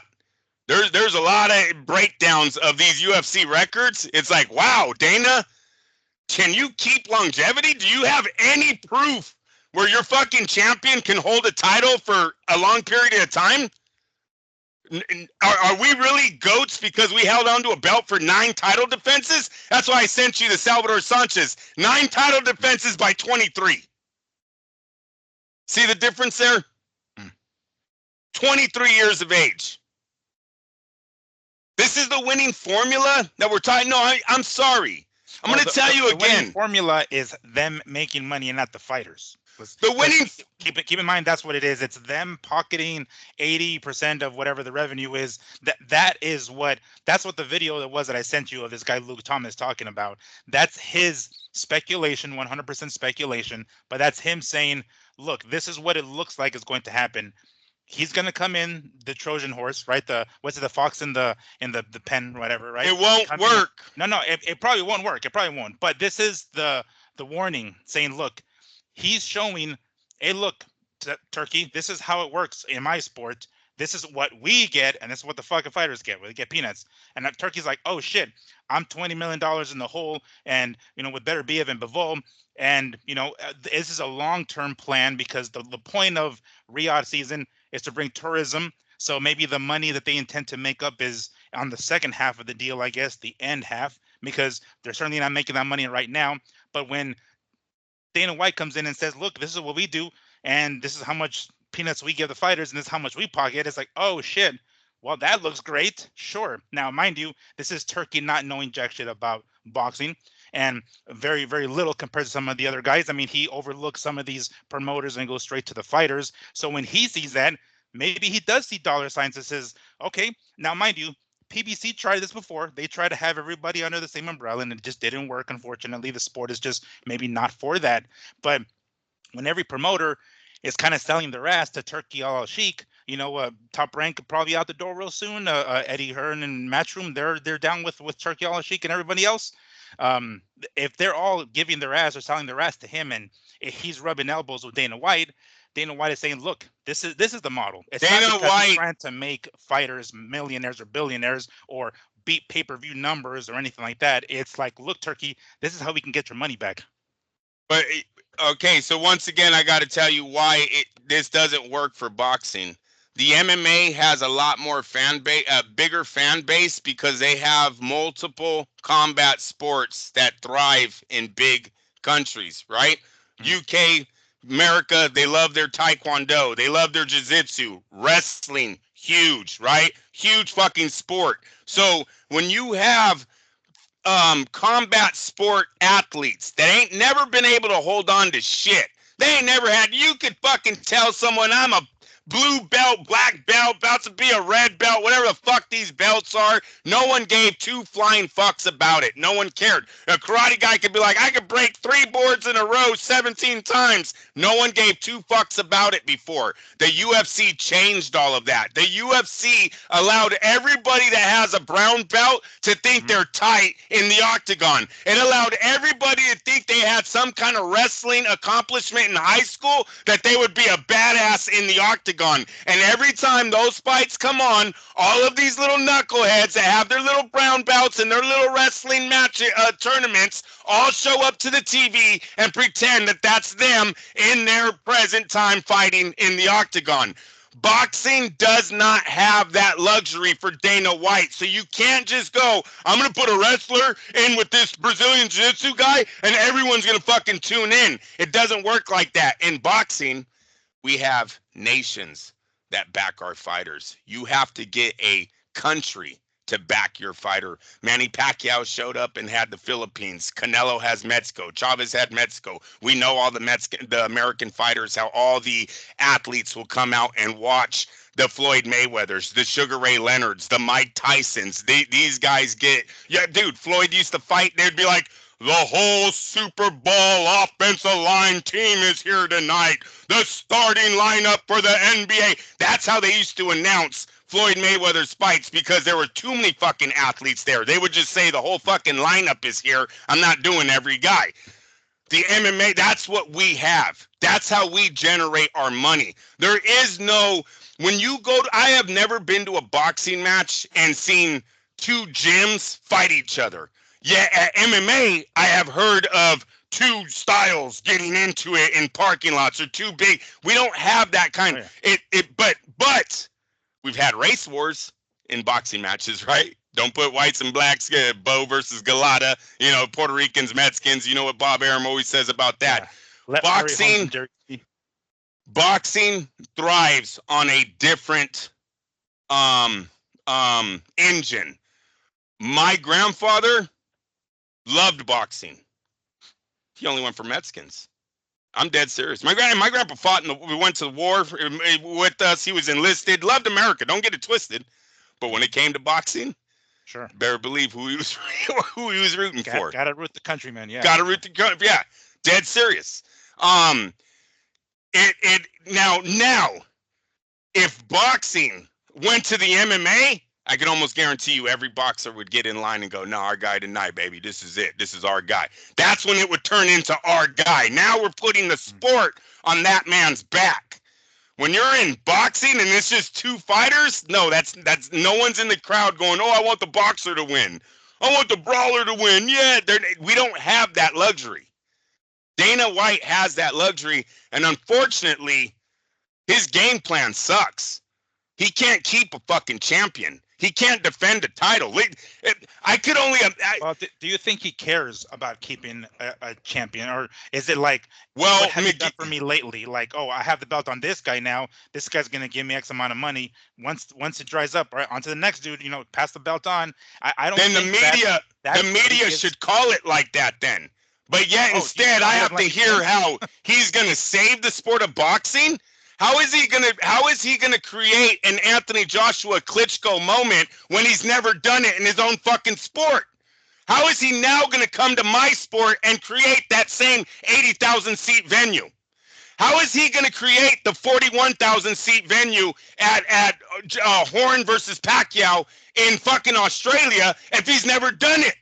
He's had everything. He's had the money. He's had the fighters. He's had the fighters from around the world, from every combat sport there is on this fucking planet. And he hasn't been able to do the numbers that two boxers can do. How the fuck am I supposed to trust this guy now with my sport? When his fucking plan, he can't make a Muhammad Ali. He had Anderson Silva. And he couldn't get there. That was his Ali. George St. Pierre was his Ali. He couldn't get there. I'm sorry, we were doing $20 million gates back then. Why didn't these guys make them? And to me, the UFC's momentum has really flattened out. I'm sorry. You guys got a great fan base, and I say you guys, I'm talking about the MMA world, not just Miguel and right here. I'm talking about all you MMA guys. You guys got a great fan base. You guys show up to it and watch the fights. But you aren't tapping into any casuals. There's no fights on the fucking UFC in this recent times where it was like, dude, the whole world watched. Because I ain't watching. I'm sorry.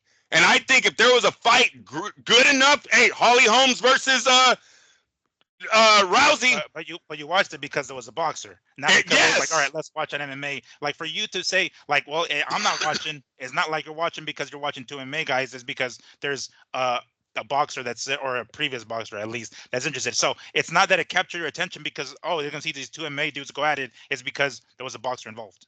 And maybe that's why they've capped out though, because it's always just a wrestler. And it seems like just a Russian wrestler nowadays. I'm serious. The Russians are taking over. Like, what the fuck? It's been a while. They've been taking over. Dude, out of 8 divisions, they owed 4 titles now. That's half of your fucking sport is over there. You know what I'm saying? Like, whatever. And from what I read off ESPN, wasn't that great of a main event. You know? No, it wasn't. I didn't. It wasn't that good of a main event. it was a lot more. It was a lot less action than we were anticipating, frankly. I mean, not that we thought it was going to be a burnout brawl anyway, but we most certainly thought that the punch stat was going to be a lot higher than it was. Yeah. There's no face for American MMA right now. He has not. He's limping with John Jones. Letters. It's the 3 letters, dude. Trust me.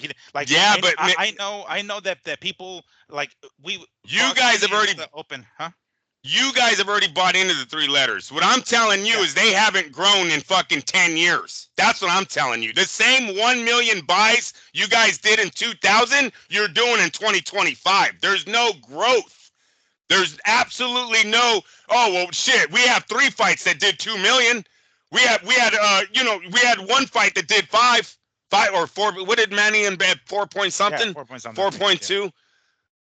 He has no growth like that. I swear to God, the biggest fight they told us they put their money behind, they dropped the ticket 700%. That's not a good thing. Dude, it's not a good thing when you've been on Fox, you've been on ESPN, you've been on your own. You were in a team with Reebok. Reebok dropped you, right? Whatever. I thought he was going to make some fucking teams. We're about to have rankings and every city's going to have teams. What happened to all that, Dana? Oh, that plan didn't work? Listen. It's a fight you don't really have. Look, I even know why the media love this shit. You don't even have to report that much on it. Half of these fights are over in 25 minutes. That's an easy little essay you got to write on it. Some of them are knockouts within fucking 2 rounds. This is all easy shit, man. This is easy layups right here. You're just getting a free weekend out there. Oh, this shit is thriving. It's thriving my ass. Driving my ass. This thing is a fucking.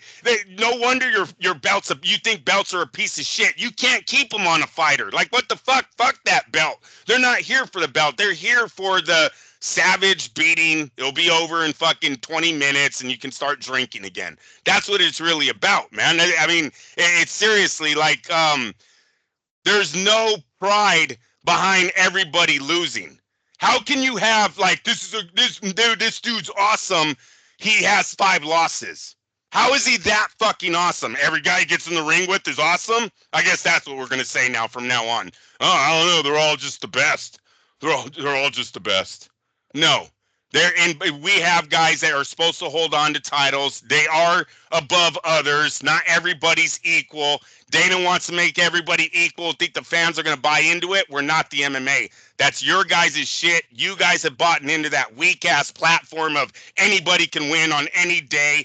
I'm sorry. I think if the fights were longer and more technical, the sport wouldn't be as good with this much losing going on, because that's what this shows. You only have one division that has averaged in the last, and it's only 7 years. It's so pathetic. The welterweight division was made the middleweight division was made in 2008. No, so that's 02, 03.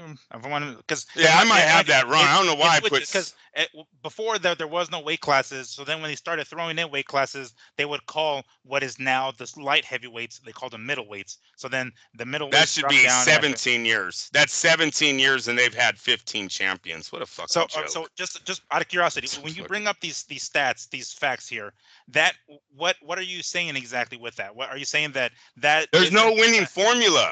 Where's the winning formula here? Winning for who? For the sport. For the UFC, for the league, for the promotion.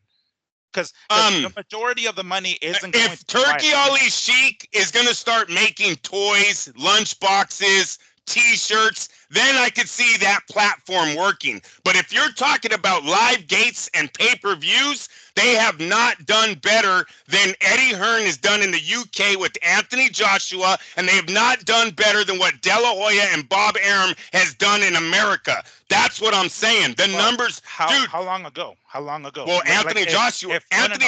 Pay-per-view. We'll say pay-per-view. Anthony Joshua was all of his fights are recent. Klitschko, they have the Klitschko did over 1 million. His fight with Usyk did over 1 million, and one of his fights with someone that was weak did like 1.6 million in the UK. He's got like 3 fights that have done over 1 million buys just in the UK. Anthony Joshua. UFC isn't pushing that number over there like that. So he hasn't topped. And then when you talk about venues, bro, I sent you the venues. Yeah, but who can do that right now in boxing? Who do you think can do what let's say AJ did in the UK? Like let's say, well, here in the US, I guess, because Eddie Hearn trying to bring people to Riyadh, right? Has he given Eddie Hearn a shot at creating Anthony? Because Anthony's this generation. He's kind of 0-10 right now for everybody who's, especially with AJ's loss to Dubois. But he didn't have this guy's money, correct? He didn't have Bivol just beat Better Beef. Eddie owns him, so Bivol looks like he's in a better position right now. Don't know if it means he's going to get 1 million buys, but what I am saying is his numbers trump that guy that you're telling me is supposed to fix a broken sport. He's not even doing better numbers than the guy in the UK. How is he going to fix the UK boxing? This is what it's mind-blowing. So let's not say fix. Let's not say he's not going to come and fix it. But he's going to come and change it or attempt to change it with as vulnerable as boxing is right now, with having lost HBO, having lost Showtime, now being on DAZN primarily, was a little bit on ESPN Plus with Top Rank, but chances are they're coming over to DAZN, right? The current state, because we talk about it every week, like, oh shit, boxing's not a good state, boxing's not in a good state. Even if he doesn't come to fix it per se, he's like, oh shit, here's a wounded animal. Let me go ahead and take over. Boxing, not with MMA, but with boxing. Boxing wasn't in a good state until he got everybody involved. He brought everybody to the table. Why didn't he? Yes. Why didn't he allow them to see if they could work it? Remember when I said we got to wait a year? Let's wait a year. Let's see how these guys work together. What fights to get generated. He did not allow them. Dude, he was a fox in a hen house. He brought all those fucking guys to the table and then cut them all in the nighttime. Yeah. That's what he did here. And listen. Let me read this quote by, go ahead, finish while I go ahead. All right, while you get the quote, I'm going to tell you guys off the top. Dana better be nervous that he's not doing the same thing to him. That this isn't some kind of way to get all of Dana's contact information, get all of his fighters information, get his guys inside the locker rooms, have them start talking, see what numbers are really getting thrown around, and then he try to take on the whole damn thing. Dana needs to really pay attention. Their money ain't Saudi money. I know everyone likes to think that the MMA is good, but they're not Saudi money. No, it's not Saudi money, but with their combination with TKO, WWE, that combined is a lot more than just. I don't think the WWE. What would the WWE have to do with the UFC? Well, it's under the same umbrella, on the same parent company. Like, if the parent company has enough money to go after WWE and UFC and who the fuck else knows who, for them to have that kind of base, that doesn't catch Turkey's attention to be like, oh shit, this big ass company over here is getting the UFC, getting WWE, the worldwide leaders in their sports, and saying like, fuck, these guys must have a lot of fucking pockets. You got to do a lot of people's contact information. More so than just Top Rank alone, or just Matchroom alone, or just Golden Boy alone. Maybe it means he's gonna have a WWE match in Riyadh. Well, they already have. They've had them before. There you go. They've been have Royal Rumbles over there and stuff like that. So that's already so that's already happened. All right. Yeah, and it's happened like, I think 2020, 2021. I forgot when the hell it was, but it's relatively recent. This quote by Andre Berto. It says they were all happy parading in the ring for Riyadh season. He overpaid for everything. Talking about Turkey. They thought it was too sweet. But this was Turkey's plan all along, to be established in the game. Now he can cut them all off, all the promoters and sanctioning bodies. It's a cold game. So that's what he's saying. Do you think that Turkey is going to go that far to remove the sanctioning bodies? I mean, like, I get it. He's trying to go with this one belt UFC type of thing, right? But with what Dana White said this week about them not being shit, they're worthless, the 3 letters don't mean anything, which is a slap in the face to all the fighters that have fought for those titles, all the matches that have made great memories in our sport, these classic fights.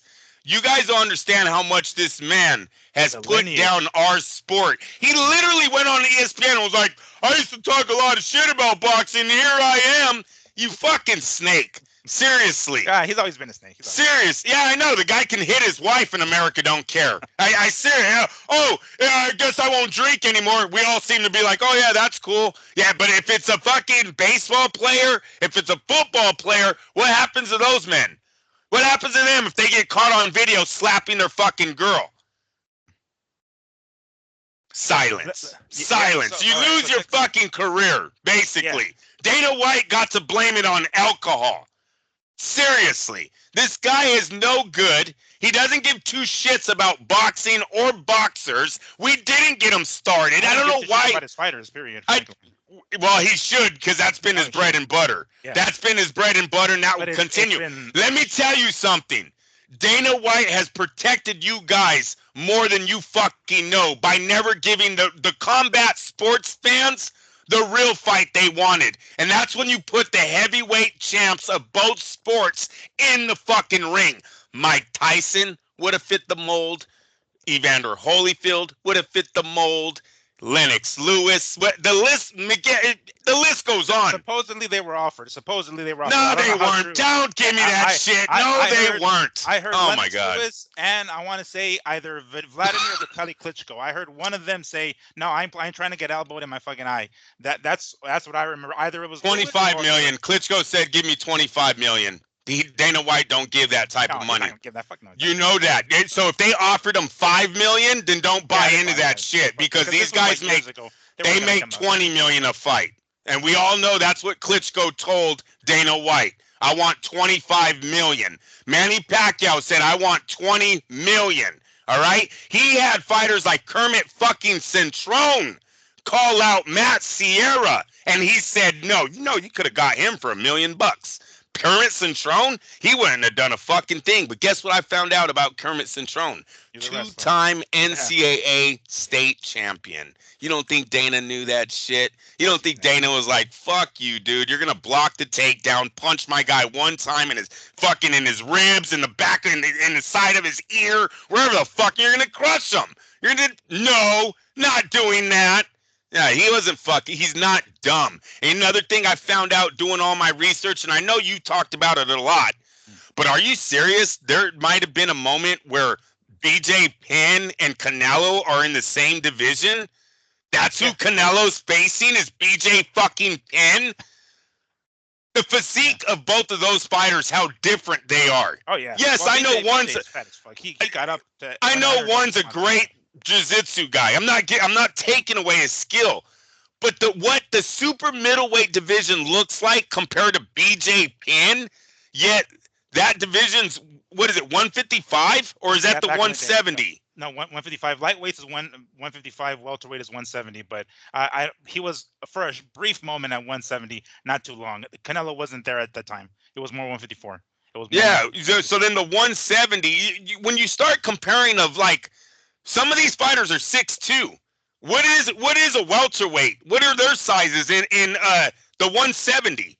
How big are these guys? Are they 6'2"? Are they 6'3"? No, they reach six, but no, definitely not that tall. No.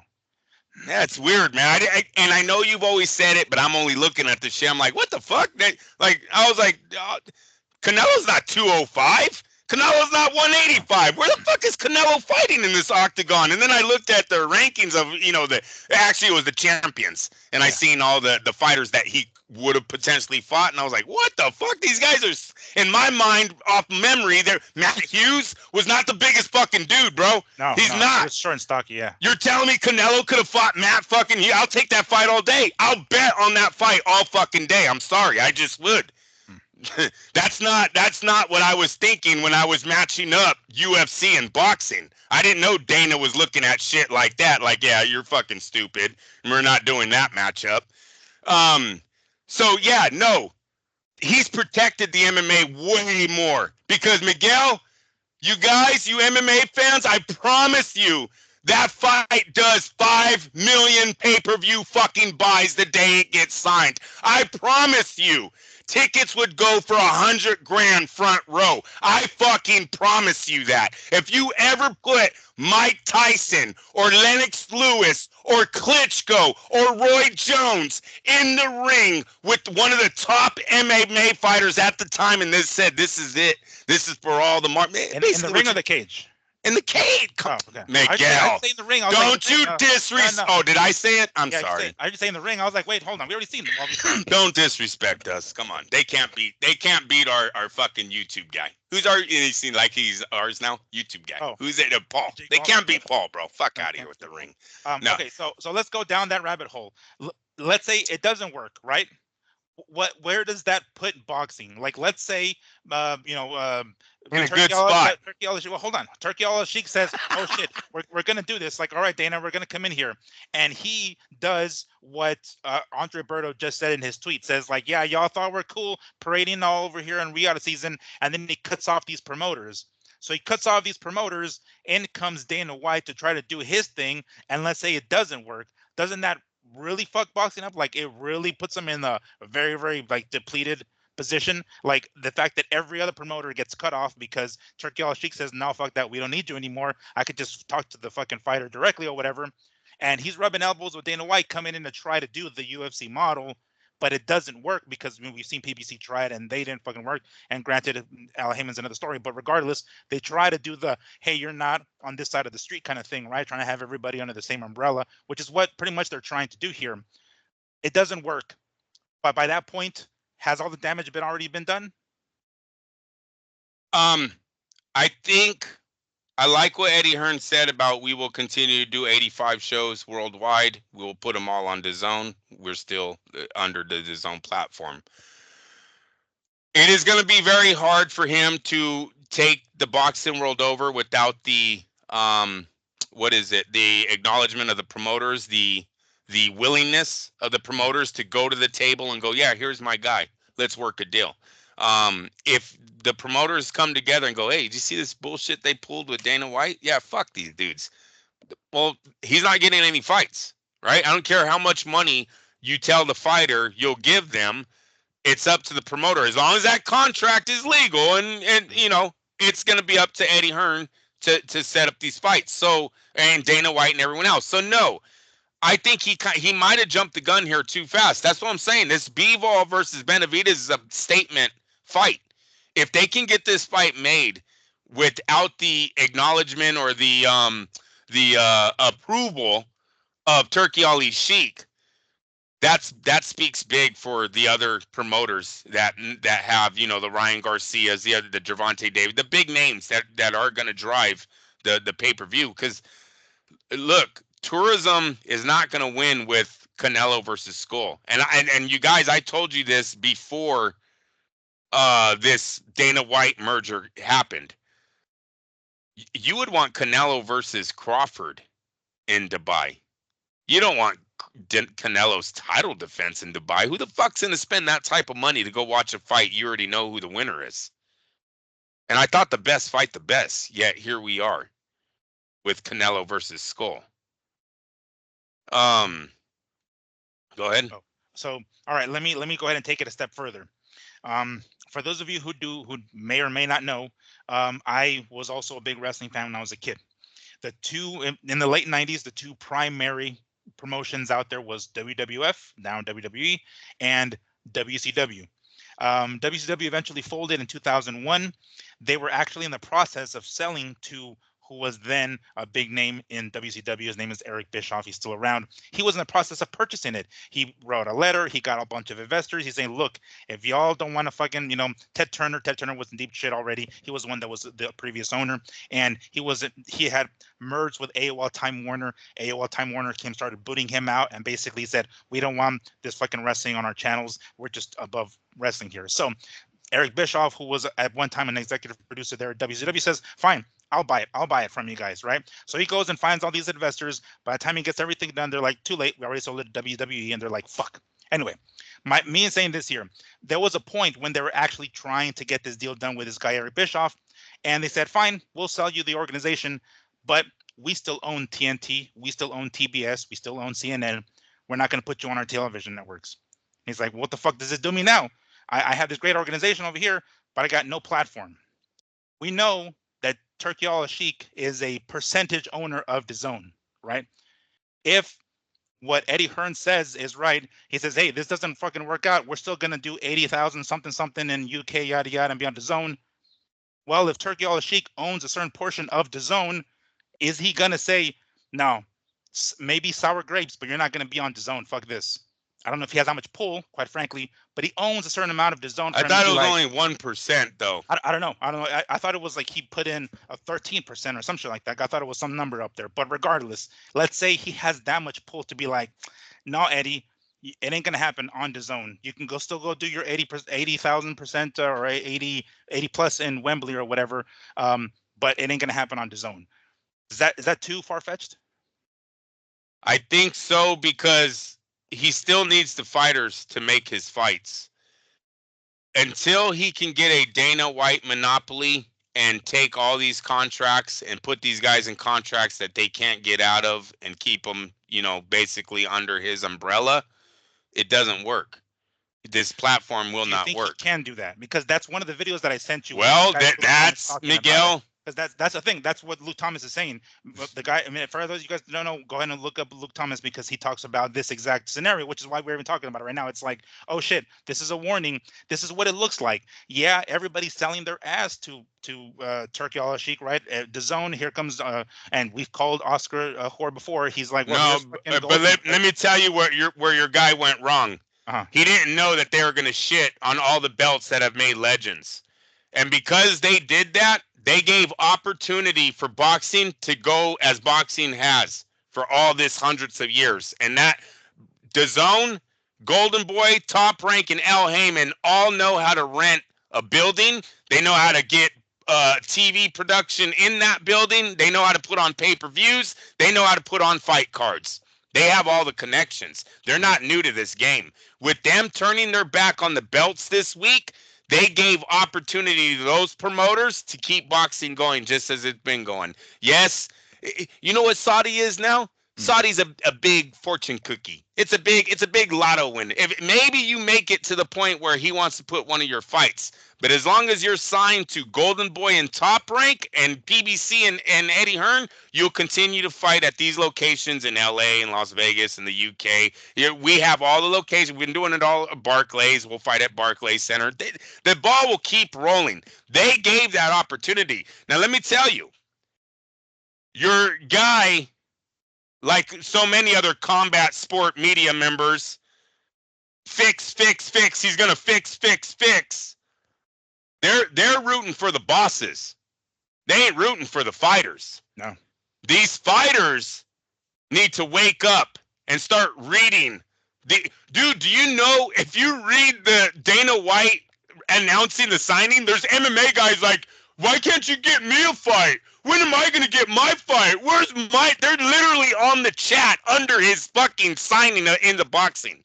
He ain't even got his own sport happy, is what I'm trying to say, right? Soon as he posted it, there's guys in the MMA that are mad at him. It's...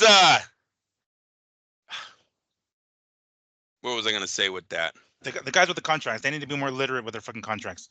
And then the boxers need to do their homework. Yeah, that's what I'm saying. Because that's what Luke Thomas even says on that video that I sent you. If you realize that this UFC...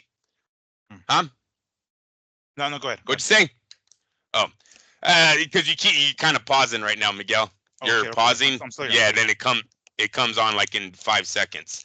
But they need to get these. They need to do their homework on, do they really want Dana White as a boss? Do they really want a UFC-like model in boxing where, yay, UFC makes hella money, but you get a $50,000 reward if you get knocked the fuck out? Or I've seen him do it. I know it's always the guy that knocks the person out supposed to get the bonus, but I've even seen him give the losers bonuses too, because the way they lose was spectacular, which is fucking sad.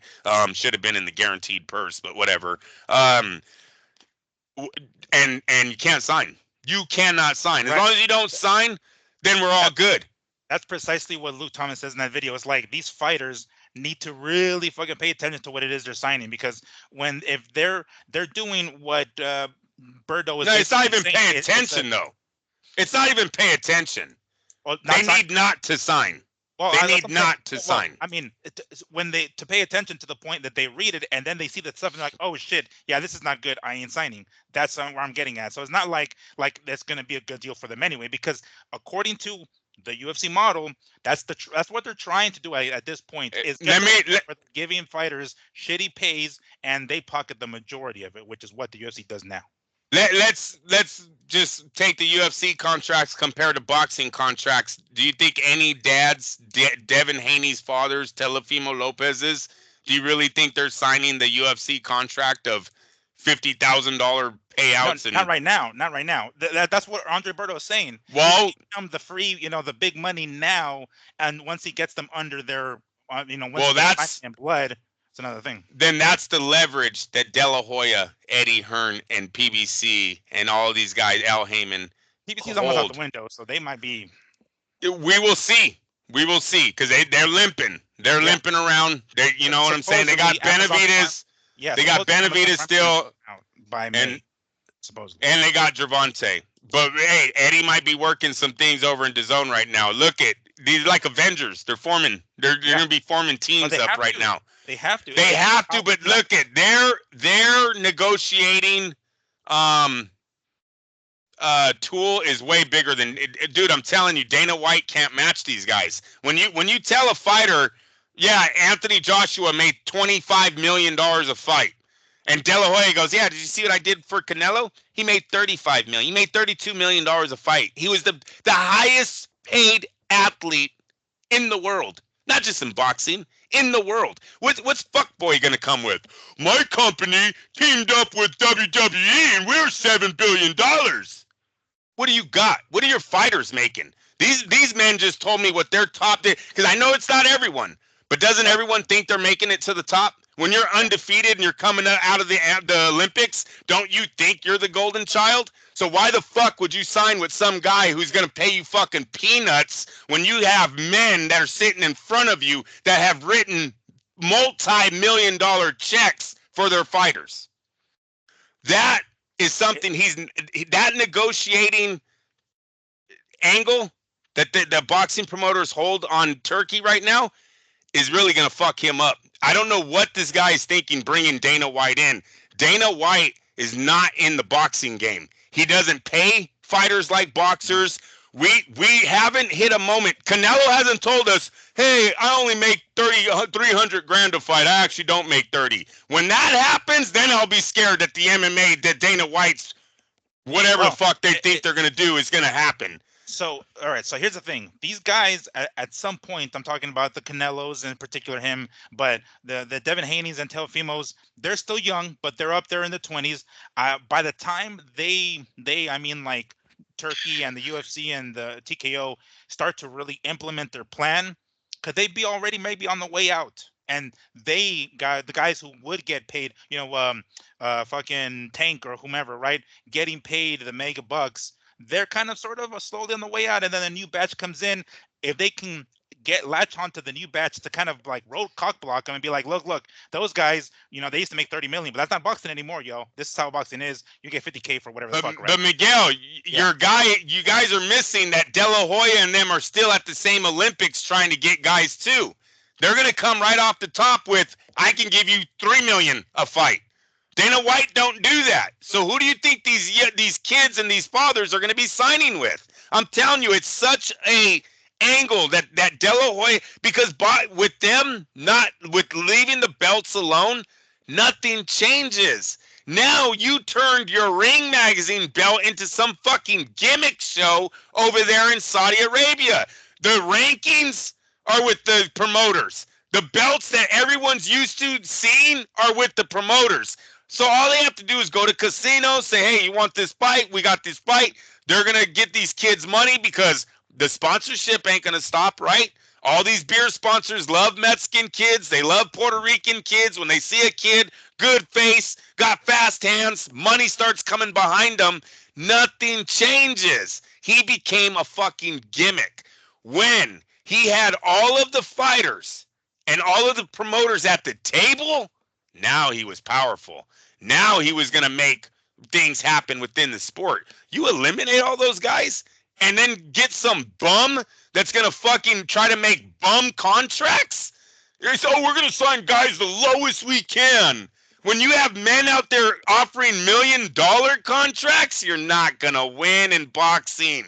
These guys, we're looking for that meal ticket, right? That's what all these, that's why you think a dad puts his son in the fucking ring? Yes, it's the fight, but they're hoping when we're going to go to the Olympics, after the Olympics, we're going to do this, right? That's what the goal is to get your son to that extra level.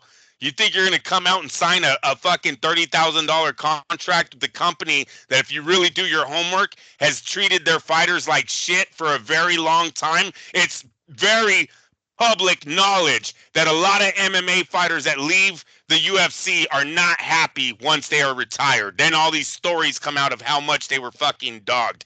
Dana White is not a good character himself. Just look at the video of what he did to his wife. Nobody punches their fucking wife like that and then goes, oh, guess I had too many drinks that night. Nah, bro, been drunk hella times. They never put hands on my wife, you piece of shit. You're the same piece of shit as all the other piece of shits that get labeled a piece of shit when they get caught on camera hitting the wife the way he did. So, no, I got no love for Dana White. He ain't done shit but talk shit about the sport that I love my whole fucking life. This guy has told me that I've been watching a fake sport. It's corrupt. You know what I'm saying. She came and got my coffee cup. She shut me down. But no, dude. So there's no possibility. I mean, I guess in your eyes, there's no possibility of this potentially happening. Like it doesn't seem he's gonna come. He's gonna try at the very least. Whether or not he succeeds is another story. But they're gonna make that attempt. I don't know where they're gonna start. Within the next few months, they said they're going to start announcing fight cards, if I'm not mistaken. That's what I read, at least. Within the next few months, they're going to start announcing them. Whether or not they actually have them at that point, I don't know. But beyond that, because Miguel, he has no But listen to me. They have no contracts with no good fighters. I don't care that Right now, no. But there's one dude who isn't even that good yet, but he's coming up because he's fought on the UFC Fight Pass. I forget his name, but English or Irish dude. I forget his name. I'll look it up here momentarily. But there's one dude who is kind of sort of the first one that they're having, and I wouldn't be surprised if even the first one that they sign on to when they do their thing. But they're the few boxing shows that they do have on the UFC Fight Pass. This one guy is on. And I wish I could remember his name right offhand, but either an English or Irish dude, I don't know. But it seems like that's where they're going to start. Cool. That's a nobody. I don't expect it to have any views. One thing about the UFC, a lot of their guys don't watch boxing. A lot of their media members do. But a lot of those guys that are in just Taekwondo, just in Brazilian Jiu-Jitsu, just in wrestling, a lot of these guys don't watch boxing. They're not diehards like how we are. So I don't expect them to tune in. Look at the UFC Fight Pass would have been bigger than what it is today if all MMA fans tuned into all what Dana White does. They just don't. They absolutely do not. I don't see anything changing. And when he started going with the whole, oh, a lot of my fighters aren't going to have winning records. Bro, that's not boxing. We're not into just seeing fucking bum fights or the tough man contests. I'm sorry, in the MMA, there's a lot of tough man contest bullshit going on. All those fight cards, all those matchups that they have on the fight, those aren't all masters. They are not all masters. You guys get knocked out like this.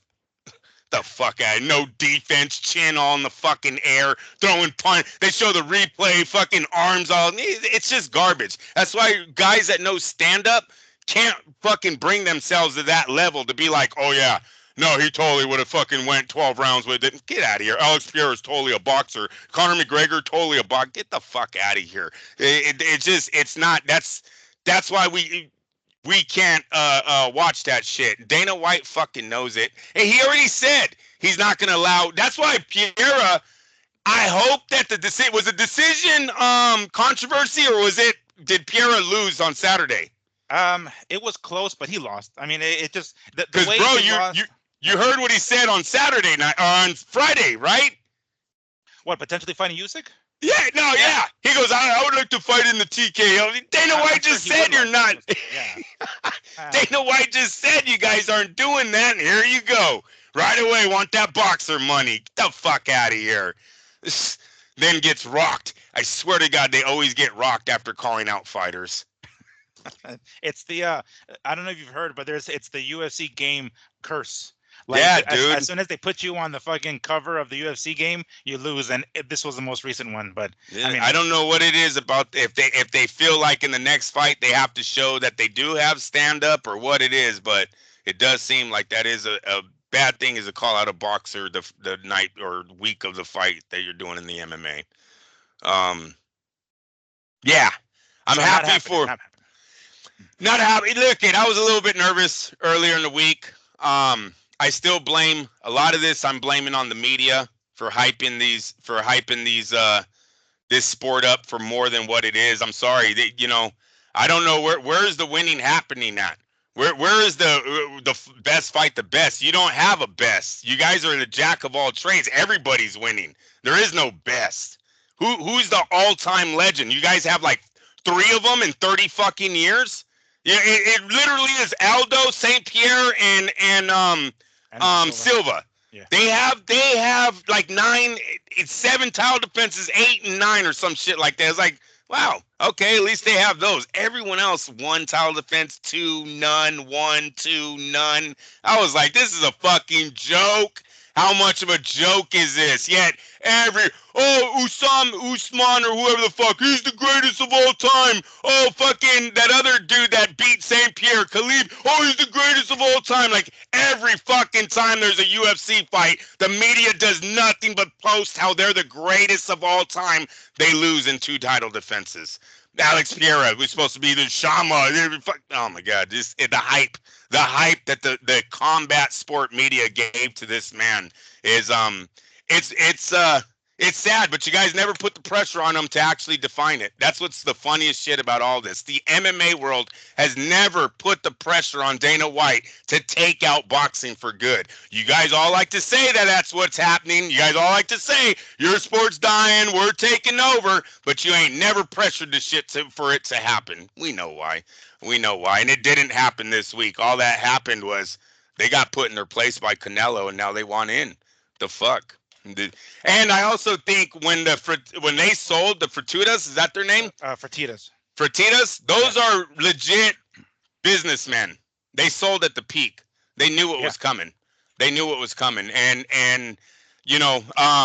like I said, when I look at the numbers, I like that. You guys have a lot of fights that are doing 1 million, 1.1 million, 1.2 million, all that. That's great, but there's no growth.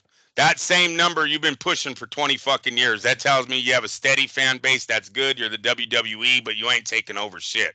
It's just not happening. And the current roster that the UFC holds there's no one there that I'm scared of. There's no Americans. There's no fucking Oscar De La Hoyas that are coming and fucking just making the whole world look at this sport. They're not. They all got cauliflower ears, beards, come from the mountains. No one gives 2 shits about.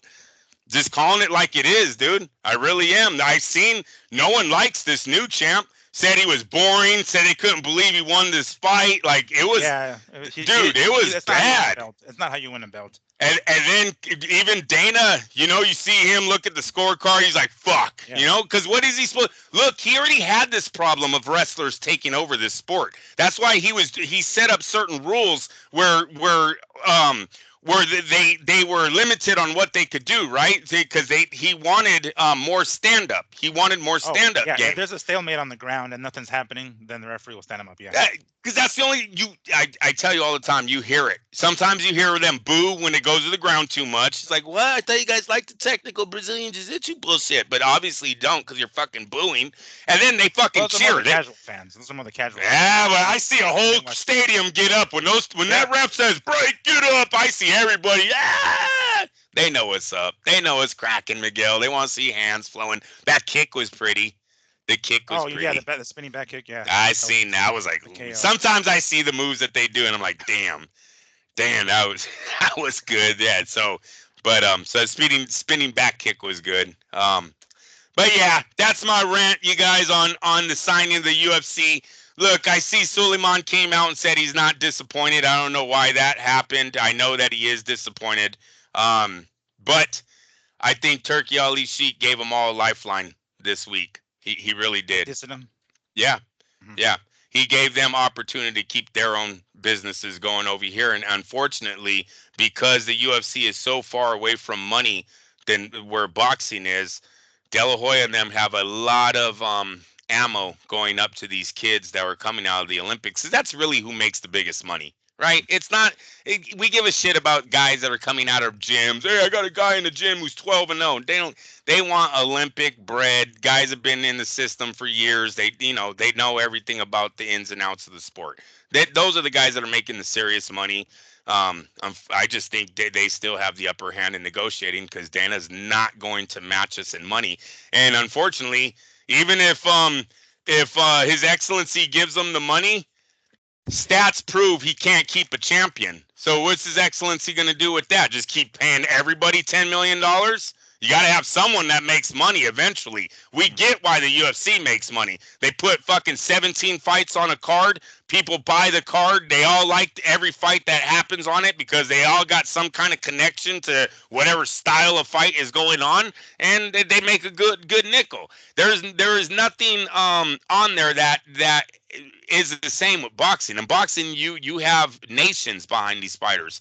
It's not like that in the UFC. I see it in the crowds all the time. Dana White see it with like Brazilian fighters. You don't think the nations are behind those Brazilian fighters, or Ireland behind Conor, and even like we have the first Chinese female fighter. You don't think the country's behind her? You don't think so? Not with the same type of money. Not with the same type of money. What Conor was on top of the world. Why doesn't he have a fucking #1 pay-per-view? Right? I guess you could say Khabib. He has the Khabib fight. Yeah, the Khabib fight. Yeah. But no, he does. He's not. If that was Floyd, he was Floyd once. If that's Floyd, okay. Floyd was Floyd. Fucking how many times on that top 20 list? Right, like every fight that he has is basically on that fucking list. So no, it's just not the same. It's not the same, and well, it's not supposed to be the same because that's the thing. Like that's pretty much. No, I'm saying their money. I'm saying their money's not the same. That's what I'm saying. I mean, even that. Because they're not like they've said it before, and then what this guy on this video, Luke Thomas, is talking about, they're not coming in to try to continue to do what's been already done in boxing. They're coming to change the shit, and whether or not it's a fix. Better start whacking people. Yeah, that's literally because that's they're not coming in and be like, oh look, there's all this money over here, I want a piece of the pie. It's like, no, we're gonna change the way this is. That's the attempt, at least. That's what if they're gonna try to, especially with that Ali Act that they're gonna look at. Every so often they've dropped little hints about, like, oh, what I know we're gonna do with that Ali Act. Like, what the fuck you mean? What do you're not gonna do anything with it? You're gonna leave it as it is. So yeah, no, but that's the last top ranked fight. Todd DeBuff was in the ring at the end. I don't know if you noticed, Todd Buff is not a young man. So if he does plan to take over Top Rank, that's a young dude that he's going to have to go up against. Eddie Hearn's not a young man. De La Hoya is not a young man. Right? I mean, excuse me, not an old man. Excuse me. Okay. Yeah, not an old man. They're going to be in this sport for a while. And like I said, they have to feel a lot better of what the fuck just happened. They really do. Because they have the upper hand now with money.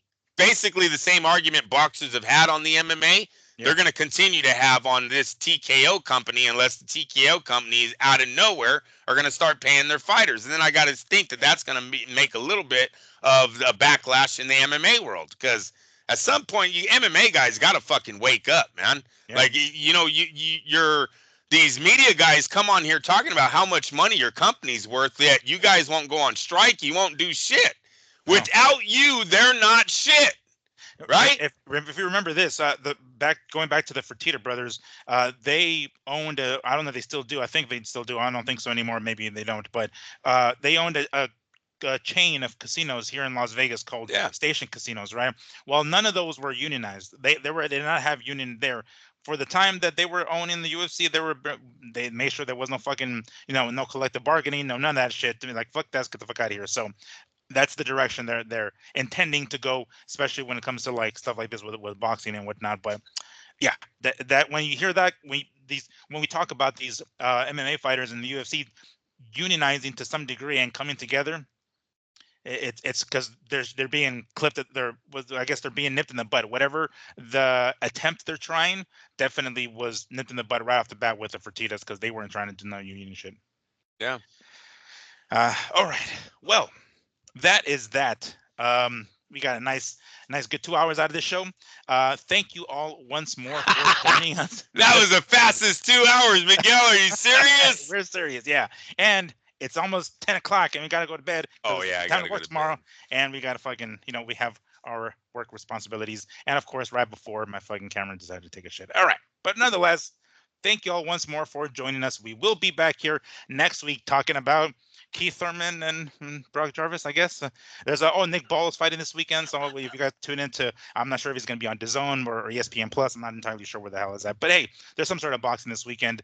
Looking forward to what the hell's his name, Sebastian Fundora in a couple of weeks here. But anyway, we thank y'all for joining us once more. Enjoy the rest of your Sunday evening / daylight savings night.